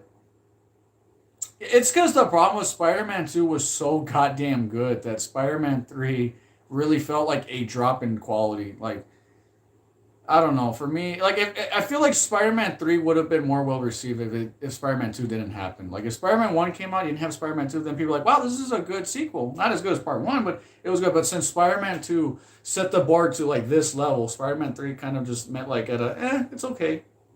Like for me, Spider-Man 2 was just top tier, and Spider-Man 1 was like right here, just like at a 9 out of 10. Like Spider-Man 2, 10 out of 10, Spider-Man 1 a 9, and Spider-Man 3 like a 6.5. I mean I had a friend who just like he only liked Spider-Man 2. He didn't like 1 or 3. He said for him he said part 1, he said it was too cheesy. And for part 3, he just said he thought it was really stupid. And for Spider-Man 2, he said I actually like Spider-Man 2 because it's the only one that felt like it felt the most mature of the three. And I'm like, yeah, Spider-Man 2 is the one that feels the most like it's the one that feels the most well developed. It's the one that's the best written. But yeah, if I'm ranking them, Spider-Man 2, 1, and then 3. Easy, easy, easy. I still recommend you watch Spider-Man 3, though. It's still a good movie. Just keep in mind, not as good as the first two. But it's still a good movie, and it ends it on a decent note. Not a great note, but it ends it on an okay note. I mean, it's kind of a sad ending, which it's not really what people wanted, but what can you do? I mean, sadly, the studio got too involved, and Sam Raimi was gonna make a fourth one. I mean, you were gonna have Doctor Connors be the Lizard at one point, and they were gonna have like I think Mysterio was gonna be in there. He was also gonna be played by Bruce Campbell apparently, but again, studio got interfered and just pisses me off because we could have we if I would have loved to see what Sam Raimi was gonna originally gonna do for Spider-Man 3, but of course. Studios like gotta put Venom in there. You gotta put Venom, Venom, Venom, Venom, because Spider-Man fans love Venom. Venom, Venom, Venom will make you money. Put Venom. Now I sound like the fucking Eminem song. Venom, Venom, Venom, make it Venom, Venom, Venom. I'm doing the fucking Eminem song. But yeah, that actually, ironically, the thing they wanted to put in the movie is actually what hurt the movie. I think the Venom subplot really hurt the film.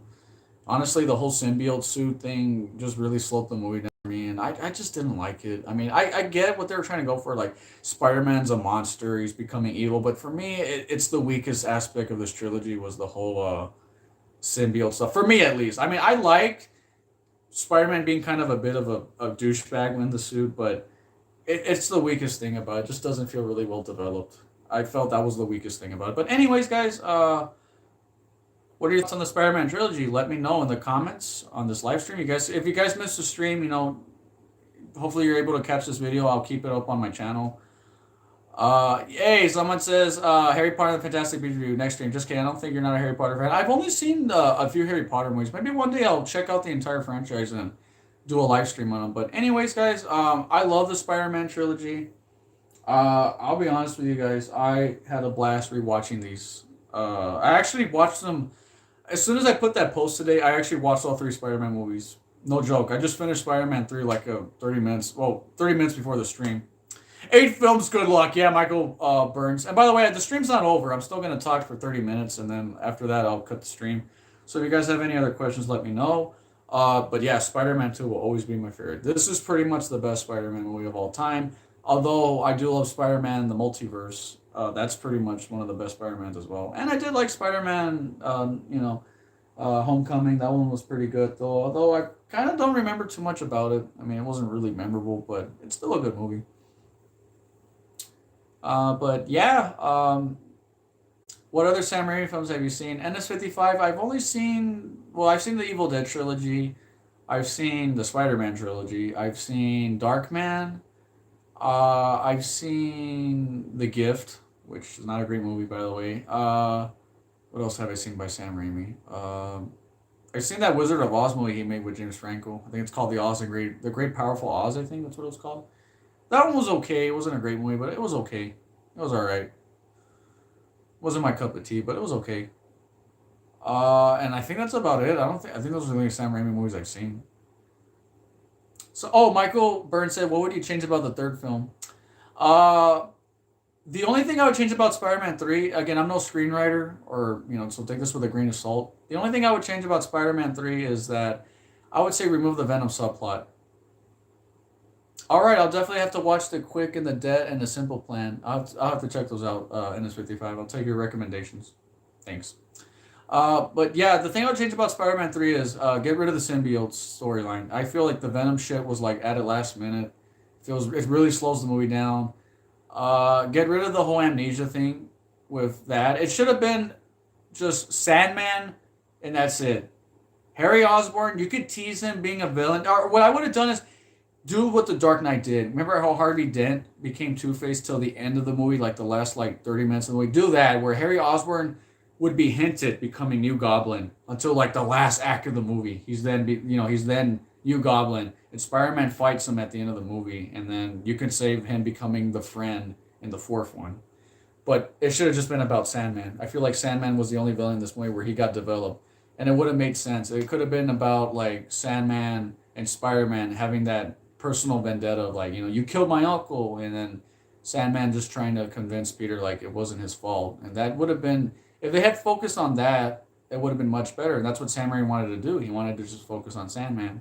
But that's all I would change about it. Other than that, I mean, obviously let Sam Raimi direct the movie the way he wanted to direct it. I mean, I would tell Sony to fuck off, but that's how companies are. Companies see something that's very successful, makes a lot of money, they're gonna always get involved. It happens to every franchise. It happens to every franchise that becomes big. It happens to horror movie franchises. It happens to action franchise, sci-fi franchises. People always wonder like, why do sequels get worse and worse, guys? I go, Hollywood is thinking of the dollar signs.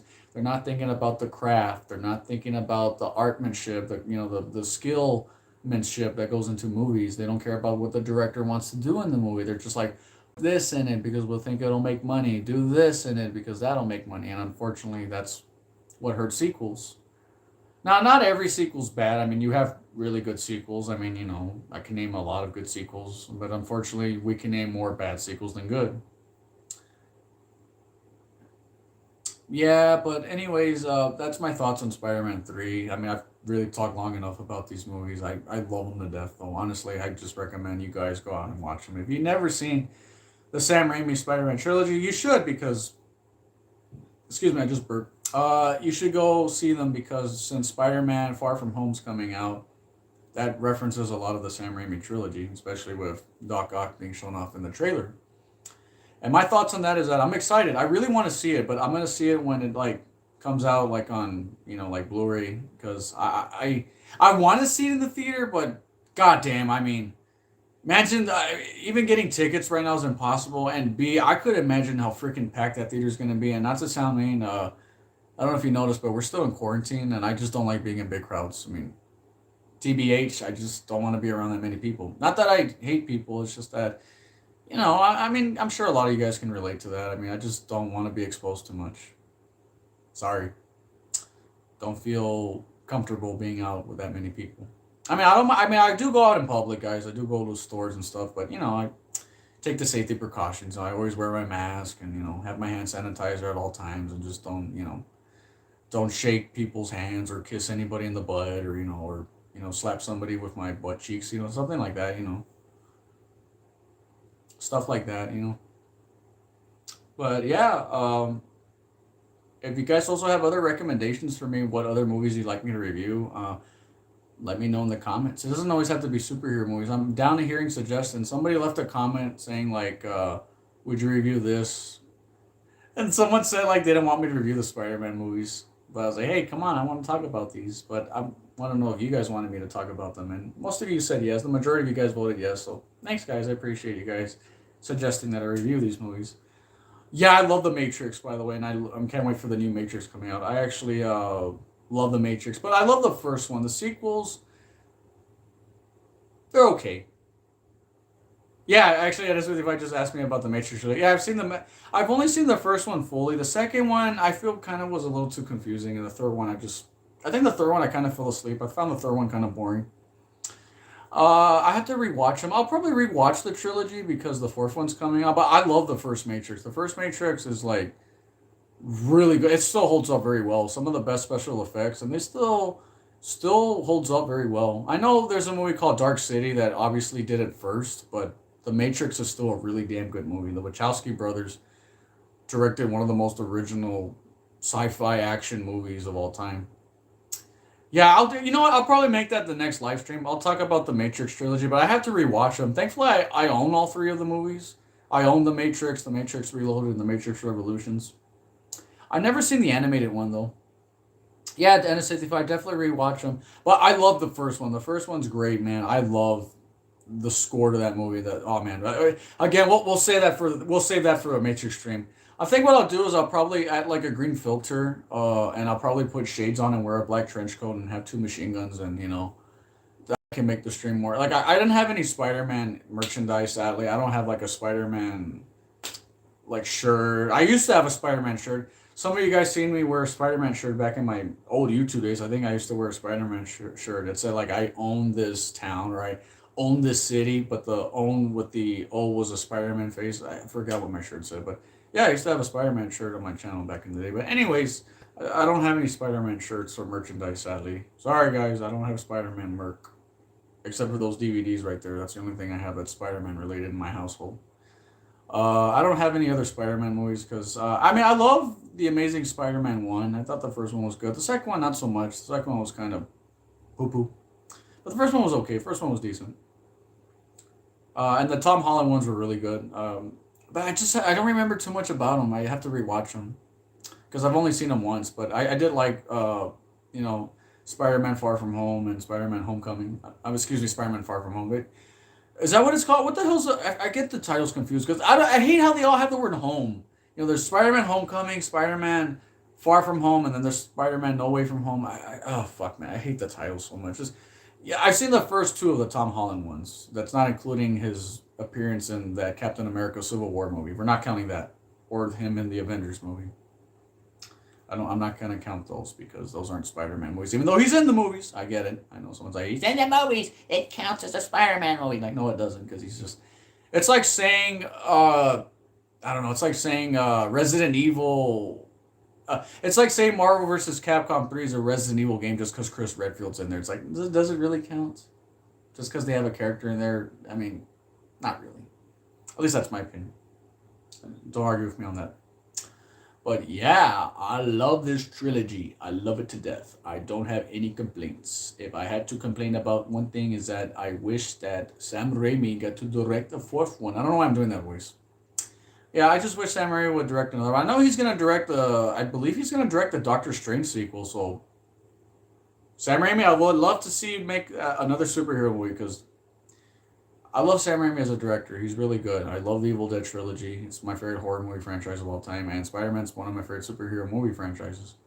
And ironically, Evil Dead and Spider-Man trilogy share the same thing where I feel the first one's pretty good, the second one's even better, the third one's slightly disappointing, but still pretty good. Like I love Army of Darkness, but I'll admit it's the weakest one of the three, and same thing with Spider-Man 3. Like it's the weakest one of the three, but it's still a pretty good movie. It's still entertaining, so yeah. Evil Dead 2 and Spider-Man 2 are pretty much my favorite movies that Sam Raimi. Sam Raimi directed two of the best sequels of all time in my heart. He directed Spider-Man 2 and Evil Dead 2. But then again, James Cameron can hold that candle for making some of the best sequels. I mean, James Cameron made Terminator 2 and Aliens. Come on, man. Come on. Aliens and Terminator 2. Come on. But then again, Sam Raimi made Evil Dead 2 and Spider-Man 2. You can't argue with that. Though, look, Spider-Man 2, Evil Dead 2, Terminator 2, and Aliens. And I'm trying to think of another sequel that's pretty good. I like X-Men 2 a lot. X-Men 2 is really good. Um, I like Blade 2 as well. Blade 2 is pretty good. I'm trying to think of sequels that are pretty good. Superman 2 is pretty good. The Dark Knight, Jesus Christ, that's a great movie. But anyways, yeah, there's a lot of good sequels. And let's talk about the best sequel of all time. Caddyshack 2. I'm just joking. No, that movie's no, that movie's don't watch that movie. It's a horrible sequel. I love Caddyshack. That's a funny movie, but part two sucks. Have I watched the Lethal Weapon films? Yes, I've actually seen the first two. I never seen the third or the fourth one. I know they're all directed by was it Richard Donner? I think Richard Donner directed it. I know the first movie was written by what's his name? I forget the guy who came out in Predator. Fucking forget his name. The guy with the glasses. I forget his name is I forget his name, but yeah, I've seen Lethal Weapon though. I've seen the first two. Richard Donner, yeah, Richard Donner, which is the guy who directed the Superman movies. At least the first one, I believe. I think he was gonna direct Superman 2, but then there was like some like studio changes at the minute to get somebody else. Yes, rest in peace, Richard Donner. I know he's sorely missed. I also love the fact that he made and worked on the Tales from the Crypt show. Anybody ever seen Tales from the Crypt? That's a really good show. You never seen it? It's a really good. That's a great show to watch on Halloween, by the way. Really good. Some of the best actors come out in that show. Maybe I'll do a Tales from the Crypt live stream in the future. Maybe I'll do that for like a Halloween stream one day in the future. Yeah, that'd actually be pretty cool. But yeah, I love the Spider-Man movies, and I love the Spider-Man games as well. You know, I love the Spider-Man 1 game on the PS1. Ben Lee guy says he didn't know Richard Donner died. Yeah, he passed away. I believe like I don't know when he died. Wasn't it like was it like 10 years ago or maybe or was it a little bit more than that? No, it was like 15, right? I forget how long ago he passed away. I know he passed away like a decade ago or more than a decade. But yeah, I had a dream. I was in SeaWorld and I saw you in my dreams, and there was a flat water, and I woke up and I couldn't find you in my dreams. Oh, I'm sorry, Gonzalo. Well, I'm still here, man. Hopefully, I'm able to inspire you, man. Hey, at least I'm here, man. At least you know this isn't a dream, and you know that Rosie, he's here, and he's here to make you feel good. So stay healthy, man. Stay happy, and don't worry, man. Do good. Oh, NS55 says, have I watched the Mad Max films? Yeah. Oh, I can't stop burping. This is gross. I didn't even drink soda or anything. Gross. I've only seen Mad Max 2, The Road Warrior, and I've seen Mad Max Fury Road. I never seen the first one or Beyond Thunderdome. Uh, Thank you, NS55. He's like, excuse you. Yeah, I've only seen Mad Max, The Road Warrior, and I've only seen Fury Road. And I've pretty much been told those are the best ones in the franchise. I love Mad Max too, though. It's really good. And Fury Road is really, really damn good. Um, I really love Max. Yeah, Mad Max is a really good movie. You know, it's another really good sequel that no one talks about. I'll probably review it on my channel, but I really love Blade Runner 2049. That's a really goddamn good sequel, and I love Blade Runner. I'll have to check out the first and the third Mad Max. I'll have to check them out. I know people don't like Beyond Thunderdome. I know that's like people's least favorite, but I'll have to check it out. You have to see Fury Road NS55. It's really good. Fury Road, you're missing out, man. If you haven't seen Fury Road, it's really good. Just keep in mind, Mad Max isn't really the focus of the movie. It's more about Furiosa in that movie, which some people had an issue with, but it never bothered me because, you know, Mad Max is not supposed to be considered a likable character to begin with. I mean, I love Mel Gibson. I mean, he's a wonderful director and an actor. Maybe not a wonderful person in RL, but guy makes good movies. Okay, guy makes great movies, and he's a wonderful actor. So, don't hate. All right, guys. I'm probably gonna end the stream in 5 more minutes because I'm actually getting sleepy. So if you have any questions, please throw them out. And I hope you guys are doing great, and hope you're all doing well. And if you guys are stressed during these really tough times, hang in there. You know, stay awesome. Talk to your family and friends, and don't give up. Don't lose hope. Izzy, how you going? How's it going? Somebody said they had a scary dream. Don't have scary dreams, man. Pray at night. Just pray at night, man, that those scary dreams go away.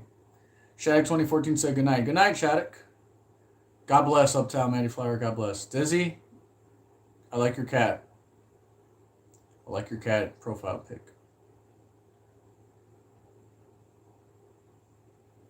I'm just waiting for more comments because I have nothing else to say, guys. I pretty much already, you know. Got any advice for freshman exams? Yes. Study. Just study, man. Just study and ask your. Oh, Dizzy, I'm sorry you're stressed. Yeah, no, just study, man. Just study, keep your mind clear, study, and ask a friend to help you out as much as you can. Have a friend that you can talk to on the phone or text, or maybe if you're allowed to visit them, and study, man. Just practice with each other, and just don't go in there with the mentality of like, I'm gonna flunk this, I'm gonna do bad. Just go with the mentality, I'm gonna give this my best shot. If I don't do great, hey, I can always try again. You're not a bad person, you're not a dumb person, don't worry. Nobody gets it right on the first time. So even if you don't do good, you can always try again, and just keep in mind, just give it your best, man. That's all I gotta say. Give it your best, and just study with a friend, and practice with each other. Pretend your friend's the teacher and he's giving you the test, and you could write down some questions and try to see if you can answer them. Someone said take breaks if you need to as well. Don't overwhelm yourself. No, no, no. It's all right, Michael Burns. I'm doing this all shit. I'm doing this all in one take, guys. Okay. I know I should take breaks. I probably should get up and walk around for a bit and come back like 5 minutes. But no, I'm not gonna do that, guys. Besides, these streams are pretty short. They're about an hour and a half to 2 hours. I know for some people, like if my cousin was doing this, he would probably have to take a bathroom break every like hour and a half to 30 minutes. So thankfully, I don't. Thankfully, I have a big bladder. I have like the bladder of like Japanese women. Is that offensive? That might be offensive. Because I had a friend who told me like he dated a Japanese lady, and he told me like she would only go to the bathroom like once or twice a day. I was like, geez, like she must have like a camel's like bladder or some shit. Like, geez. Yeah, I miss Cobber Manny 456. Yeah, I miss him. Hope he's still doing good. I don't know if did he retire already off YouTube. I know he would make a lot of Sonic Play streams and stuff.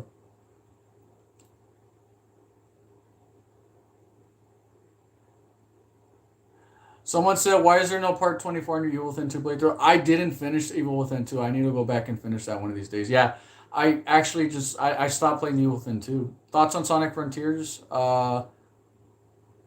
I don't know. They didn't really show too much about it. I hope it's good. That's all I can say about it because they didn't really show anything. I can't give a valid opinion. It's just Sonic running in the forest. Stuff we've seen a million times. I remember when Knuckles said he was going to kick my face in. He's like, wait, Knuckles? I think he's. Guys, I think he's over there. You guys want to see my room? Hang on, let me get up for a bit. Let me stretch my legs. By the way, I actually got an injury this like whole year where, look, check this out. This might be gross, guys, but look. Oh, I don't think you guys can hear it, but yeah, my left arm pops like every like hour. I don't know how I got this injury. I think it was because of stress or something, or I don't know, maybe a lack of exercise, but it's only on my left side. I have an injury with my left arm being like very just like dislocated. But anyways, I'm not here to get any sympathy, guys. You know, don't worry. I'm doing okay. It's something that I'm still trying to, something I'm still trying to like get used to. But anyways, I'm not here to make this a depressing stream about that. Muscle tension. Yeah, I think it's just muscle tension, guys. I have it real bad. Boy, like that. Like just me getting up. I know, probably. Oh, I think you just heard it. It snapped. See? Oh, there you go. You heard it. That was nasty. Oh, God, that's disgusting. I apologize. I'm not trying to gross you guys out. Sorry. Sorry. I hope you guys don't get grossed out with that. Okay, guys. So before I end the stream, I'll give you a little tour of my room, but just make sure I don't have anything out because I'm afraid like I don't have anything too personal. Like if I have my driver's license out, you guys could steal mine from me. If I have my credit card out, you guys could probably steal all my monies and all that. I'm just joking, guys. I'm just being funny. I'm being funny, okay? Okay, you guys want a tour? Okay. All right. Whoa. I'm just going to set my camera here real quick. Whoa. Okay. All right. I'm going to pick my phone up. Sorry, guys. Okay. Check out this room. Whoa. 360 spin. No, I'll probably put the camera like this now. Hang on. Let me turn the camera around. Oh, man. I wish Zach was here. Did I turn the camera around? I didn't turn it around. Hang on. I don't have my President New Oranges collection. God damn it. Yeah, Nemesis Unknown's a pretty cool name. See, did I? There we go. I did it. Yeah, look at that. Wow, look at that movie. Look at that movie collection. All right, I'll give you a little tour of my room, guys. So yeah, this is like my DVD collection, as you can see here. Now, this isn't all my DVDs. I have more like in behind there. There's some like I don't know if you guys can see. There's more DVDs in the back, but I'm too lazy to pull them out. So yeah, these are some of the movies I have. There's Chun-Li there. Like, hey, look, there's Chun-Li. Hi, Chun-Li. How you doing? She doesn't want to talk to me. Yeah, by the way, most of these DVDs, I bought these at like pawn shops or they were gifts. I'll be honest with you, this whole DVD collection I have here, this probably costed me, no joke, I must have spent like $40 on all of these. So yeah, I got these pretty cheap. Uh, and these are my PlayStation 4 games, as you can see. Uh, like I have GameCube games here. Very few. I have like the Resident Evil games, Smash Brothers, Mario Tennis, Monkey Ball. I have some PS1 games up there. You guys seen them in some of my videos. Like there's Tekken 3, there's Street Fighter Alpha. I have two copies of Tekken 3. Don't judge. That, by the way, that's not two copies of Resident Evil 2. NS55, I already answered that question about the Sonic 2 movie trailer, my thoughts. I said in the beginning of the stream, but I'll do it one more time. I think it's going to be really good. Honestly, it looks really damn good. I think it looks even better than the first one from what I saw in the trailer. So yeah, looking forward to it. Uh, and here are my PS4 games. I don't have too many PS4 games. Yes, I actually have The Last of Us 2. I have Resident Evil Village, Street Fighter 30th Anniversary, Resident Evil 3 Remake, Doom Eternal, Soul Calibur 6, Final Fantasy 7 Remake, Street Fighter 5 Champion Edition, Wipeout, Tekken 7, Resident Evil 2 Remake, Devil May Cry 5, Dead or Alive 5 Last Round, Resident Evil Orange. I said Resident Evil Oranges Collection. God damn it, somebody got me saying it now. No, Resident Evil Origins Collection, Doom, The Evil Within, Shadow of the Colossus, Marvel vs. Capcom Infinite, Mortal Kombat XL, Resident Evil 4, DMC, Uncharted 4, Resident Evil 7, Evil Within 2, Injustice 2, Tomb Raider, Spider-Man, Resident Evil 6. I have more games there too, but again, I don't want to pull the stack out, so you guys have to figure out what's behind there. Sorry guys, I'm not pulling out the stack because I just don't have the energy. Mortal Kombat 11 Ultimate. I have another copy of Resident Evil Village. Yes, I have two copies. Why do I have two copies of Resident Evil 8? Because you saw over here, I have the deluxe edition, and then I have a vanilla version. Why? Because I bought this on Black Friday. I just wanted to have an extra copy of Resident Evil 8 because why not? Dragon Ball Fighters. I have two copies of that as well. And then I have another copy. These are all like my extra copies. As you can see, I have another copy. Sometimes if I love a game, I'll have an extra copy just because, I don't know. I just don't judge. I just like having an extra copy. And then down here, I think these are my Blu-rays down here. If I'm not, yeah, here, let me see. Yeah, here are my Blu-rays. Shit, hang on. This is a weird angle. Hang on, I gotta put my phone like in a weird angle. Okay, so these are my movies. I can't really see the ones over here, but I have Blade Runner 2049 there. There's John Wick there. You guys can read them. I mean, I'm sure if you guys want to pause the video and look at what movies I have, you guys are more than welcome to. These are all my Blu-rays. Oh, except that one. That's a DVD. I have Unbreakable there, M. Night Shyamalan movie. That's a great movie, by the way, if you've never seen it. And then some of these are my games. Not all my games, but I have some Wii games here, as you can see. Again, goddamn, I just have so many games. I'm such a nerd. Sorry, I apologize if it's dark, guys, because, I don't really have good lighting here. But those are some of my Wii U games. Oh, shit, I hear the cops, dude. They're calling the cops. They're calling the cops on me, guys. Those are some of my Wii games. Those are my PS2 games.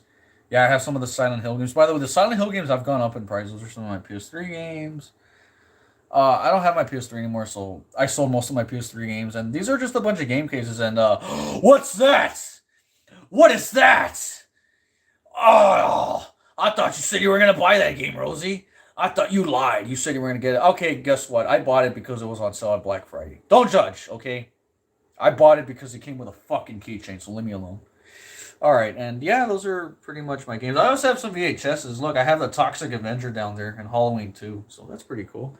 Alright, so that's enough of my movie collection. Jesus. Okay, let me just grab my camera here. Oh my god, it's that room that Rosy always films like 8 of his 8,000 videos in. Yeah, check it out, guys. This is still my room. It's still the same. I still have all the plushies. Look, guys. There they are. They're not dead. They still exist. It's not too late to make another one of those videos, guys, with these characters. It's never too late. Nah, but maybe one day. Well, one day we'll go back to it, guys. But yeah, as you can see, I still have my plushies, guys. There's Mario. There's my Sonic. This is the OG Sonic plushie. Look at him. He's still here. He's still alive, guys. Still alive, not dead. There's Cream. Some of them I actually have in storage, but some of them I have out. There's Silver there. There's Rouge. There's still the Death Note character there. There's Amy. There's Knuckles. There's that character. Forget what her name is. And there's Tails. And we go over here. You can see that there's some of my action figures. And fun fact, this is actually still, I don't know if you, I did this in a video, but this is my autograph I got. Excuse me, I just burped. This is my autograph I got from ASMR Shani. You can see her name there. There's a video, by the way, I did where I did an unboxing. And for those who don't know, ASMR Shani is an ASMR artist I watch on YouTube. And I ended up winning a contest. And I got this awesome autograph from her that I framed. So I treasure that shit. And here's some of my figurines, as you can see there. I got Scorpion there. It's a little Chun-Li car and crap. Some Legos there. Will they ever make a good an Alien versus Predator movie? And the answer is no, they won't. Because they were both terrible. There's Scorpion, there's Chun-Li, there's Cammy, and there's Mai. Zach, if you're watching the stream, you missed out on seeing Mai. There, you got to see the goddamn figure, but too bad you weren't here. Tough shit. I'm joking. No, but seriously though. Yeah, so look at my room. Yes, I kept my room like a kid's room, in case you guys want, as you can see. Oh, look, there's Titanic. There's that movie that all girls cry about. And yeah, I still have a bunch of posters, as you guys can see. Look at this. I still have the room the same, guys. As you can see, I still have my room the same. Still have the posters here and everything. Yep. I have some plushies here on my bed. I got some folders with pictures. Got more pictures there. Oh, phone was freaking out there. Yeah, again, guys, I'm just a nerd, guys. Anyways, that's pretty much a tour of my room in a nutshell. You know, there's my TV there. There's my game consoles, and then there's my table there. I was doing some arts and projects here. I was cutting out some of my papers that I like to hang here on my wall and change up every now and then. But yeah, like, that's my room, guys, in case you were wondering what it still looks like. It pretty much still looks the same. I mean, there's my bed and everything. You guys can see that there. Oh, by the way, some stuff I have put there on the floor because I'm just reorganizing my room. I've been bored during the quarantine. Look, my mom actually put this on my jacket. My mom got me a Rambo jacket. I mean, it's not the Rambo jacket, but it's my jacket that I used in Metal Gear Solid. But everybody used to tell me at school it looks like the Rambo jacket, so my mom decided this year to put this little Rambo tag. All he wanted was something. You guys ever seen First Blood? That's one of the best Stallone movies of all time. I know NS55's one of his favorite Sly movies is Cobra. Well, my favorite is always going to be First Blood. I always think First Blood, which I have up here. That's from this movie up here, First Blood. There it is. So you guys can see it's right there. First Blood, Stallone, First Blood. Although I do love Rocky a lot. Rocky's one of my favorites, but I love Rambo. I mean, you can see I have the first two Rambos there. I actually do have Rambo 3. I mean, I think it was right here somewhere. Where the hell's Rambo 3? Where is Rambo 3? I know I have it here somewhere. Oh my god, I can't find Rambo 3. I know I have Rambo 3 somewhere. I don't know. I don't know. I have to look for it somewhere here. Anyways, guys, that's my thoughts on Spider-Man's 1 through 3 and a little quote-unquote tour of my room. Jesus. Looks like I was going to kiss the camera there. All right, guys. Your boy, Rosy the Rascal 15.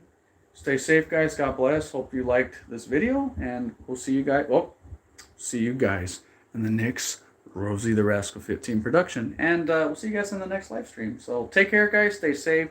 Don't be stressed. Just, if you're stressed out, just, take a warm shower, count to 10, and tell yourself it's going to be okay. It's going to be okay. Tomorrow's going to be a better day. Even if somebody in your life is pissing you off or just in your face, just tell yourself, be the better person and relax and tell yourself it's going to be okay. And tomorrow's going to be just another day where I can make an inspirational thing for somebody else, and I can be better to someone, and I can make somebody feel better today or tomorrow or the next day. So keep that in mind, guys. Stay awesome. Don't change who you are. And sorry if my hand's blocking the camera there because I'm trying to turn this off. All right, guys. Well, take care, guys. Have a good one, and stay safe, everyone. All right, guys. Have a great one. Stay hydrated. Yeah, stay hydrated. And yeah, I love you guys. Peace out, guys. Peace out. Have a great one. And I actually forgot how you end this. Hang on. I'm just going to set my camera down real quick. Look at my face. Look at that face. Look at that ugly mug. Okay, no. All right. I'm going to stop the stream right now. With that be, look, it looks like I knocked you out. I was like, yeah, I punched you out. You're like, just got your ass handed to you. Mm-hmm. Look, it's a POV shot. That's a sex reference. All right, I'll stop. All right, good night, guys. Have a great one, and God bless. Enjoy your Sunday. Or if it's already Sunday, then go to sleep. I'm sure you got school on Monday. All right, take care, guys. Peace out.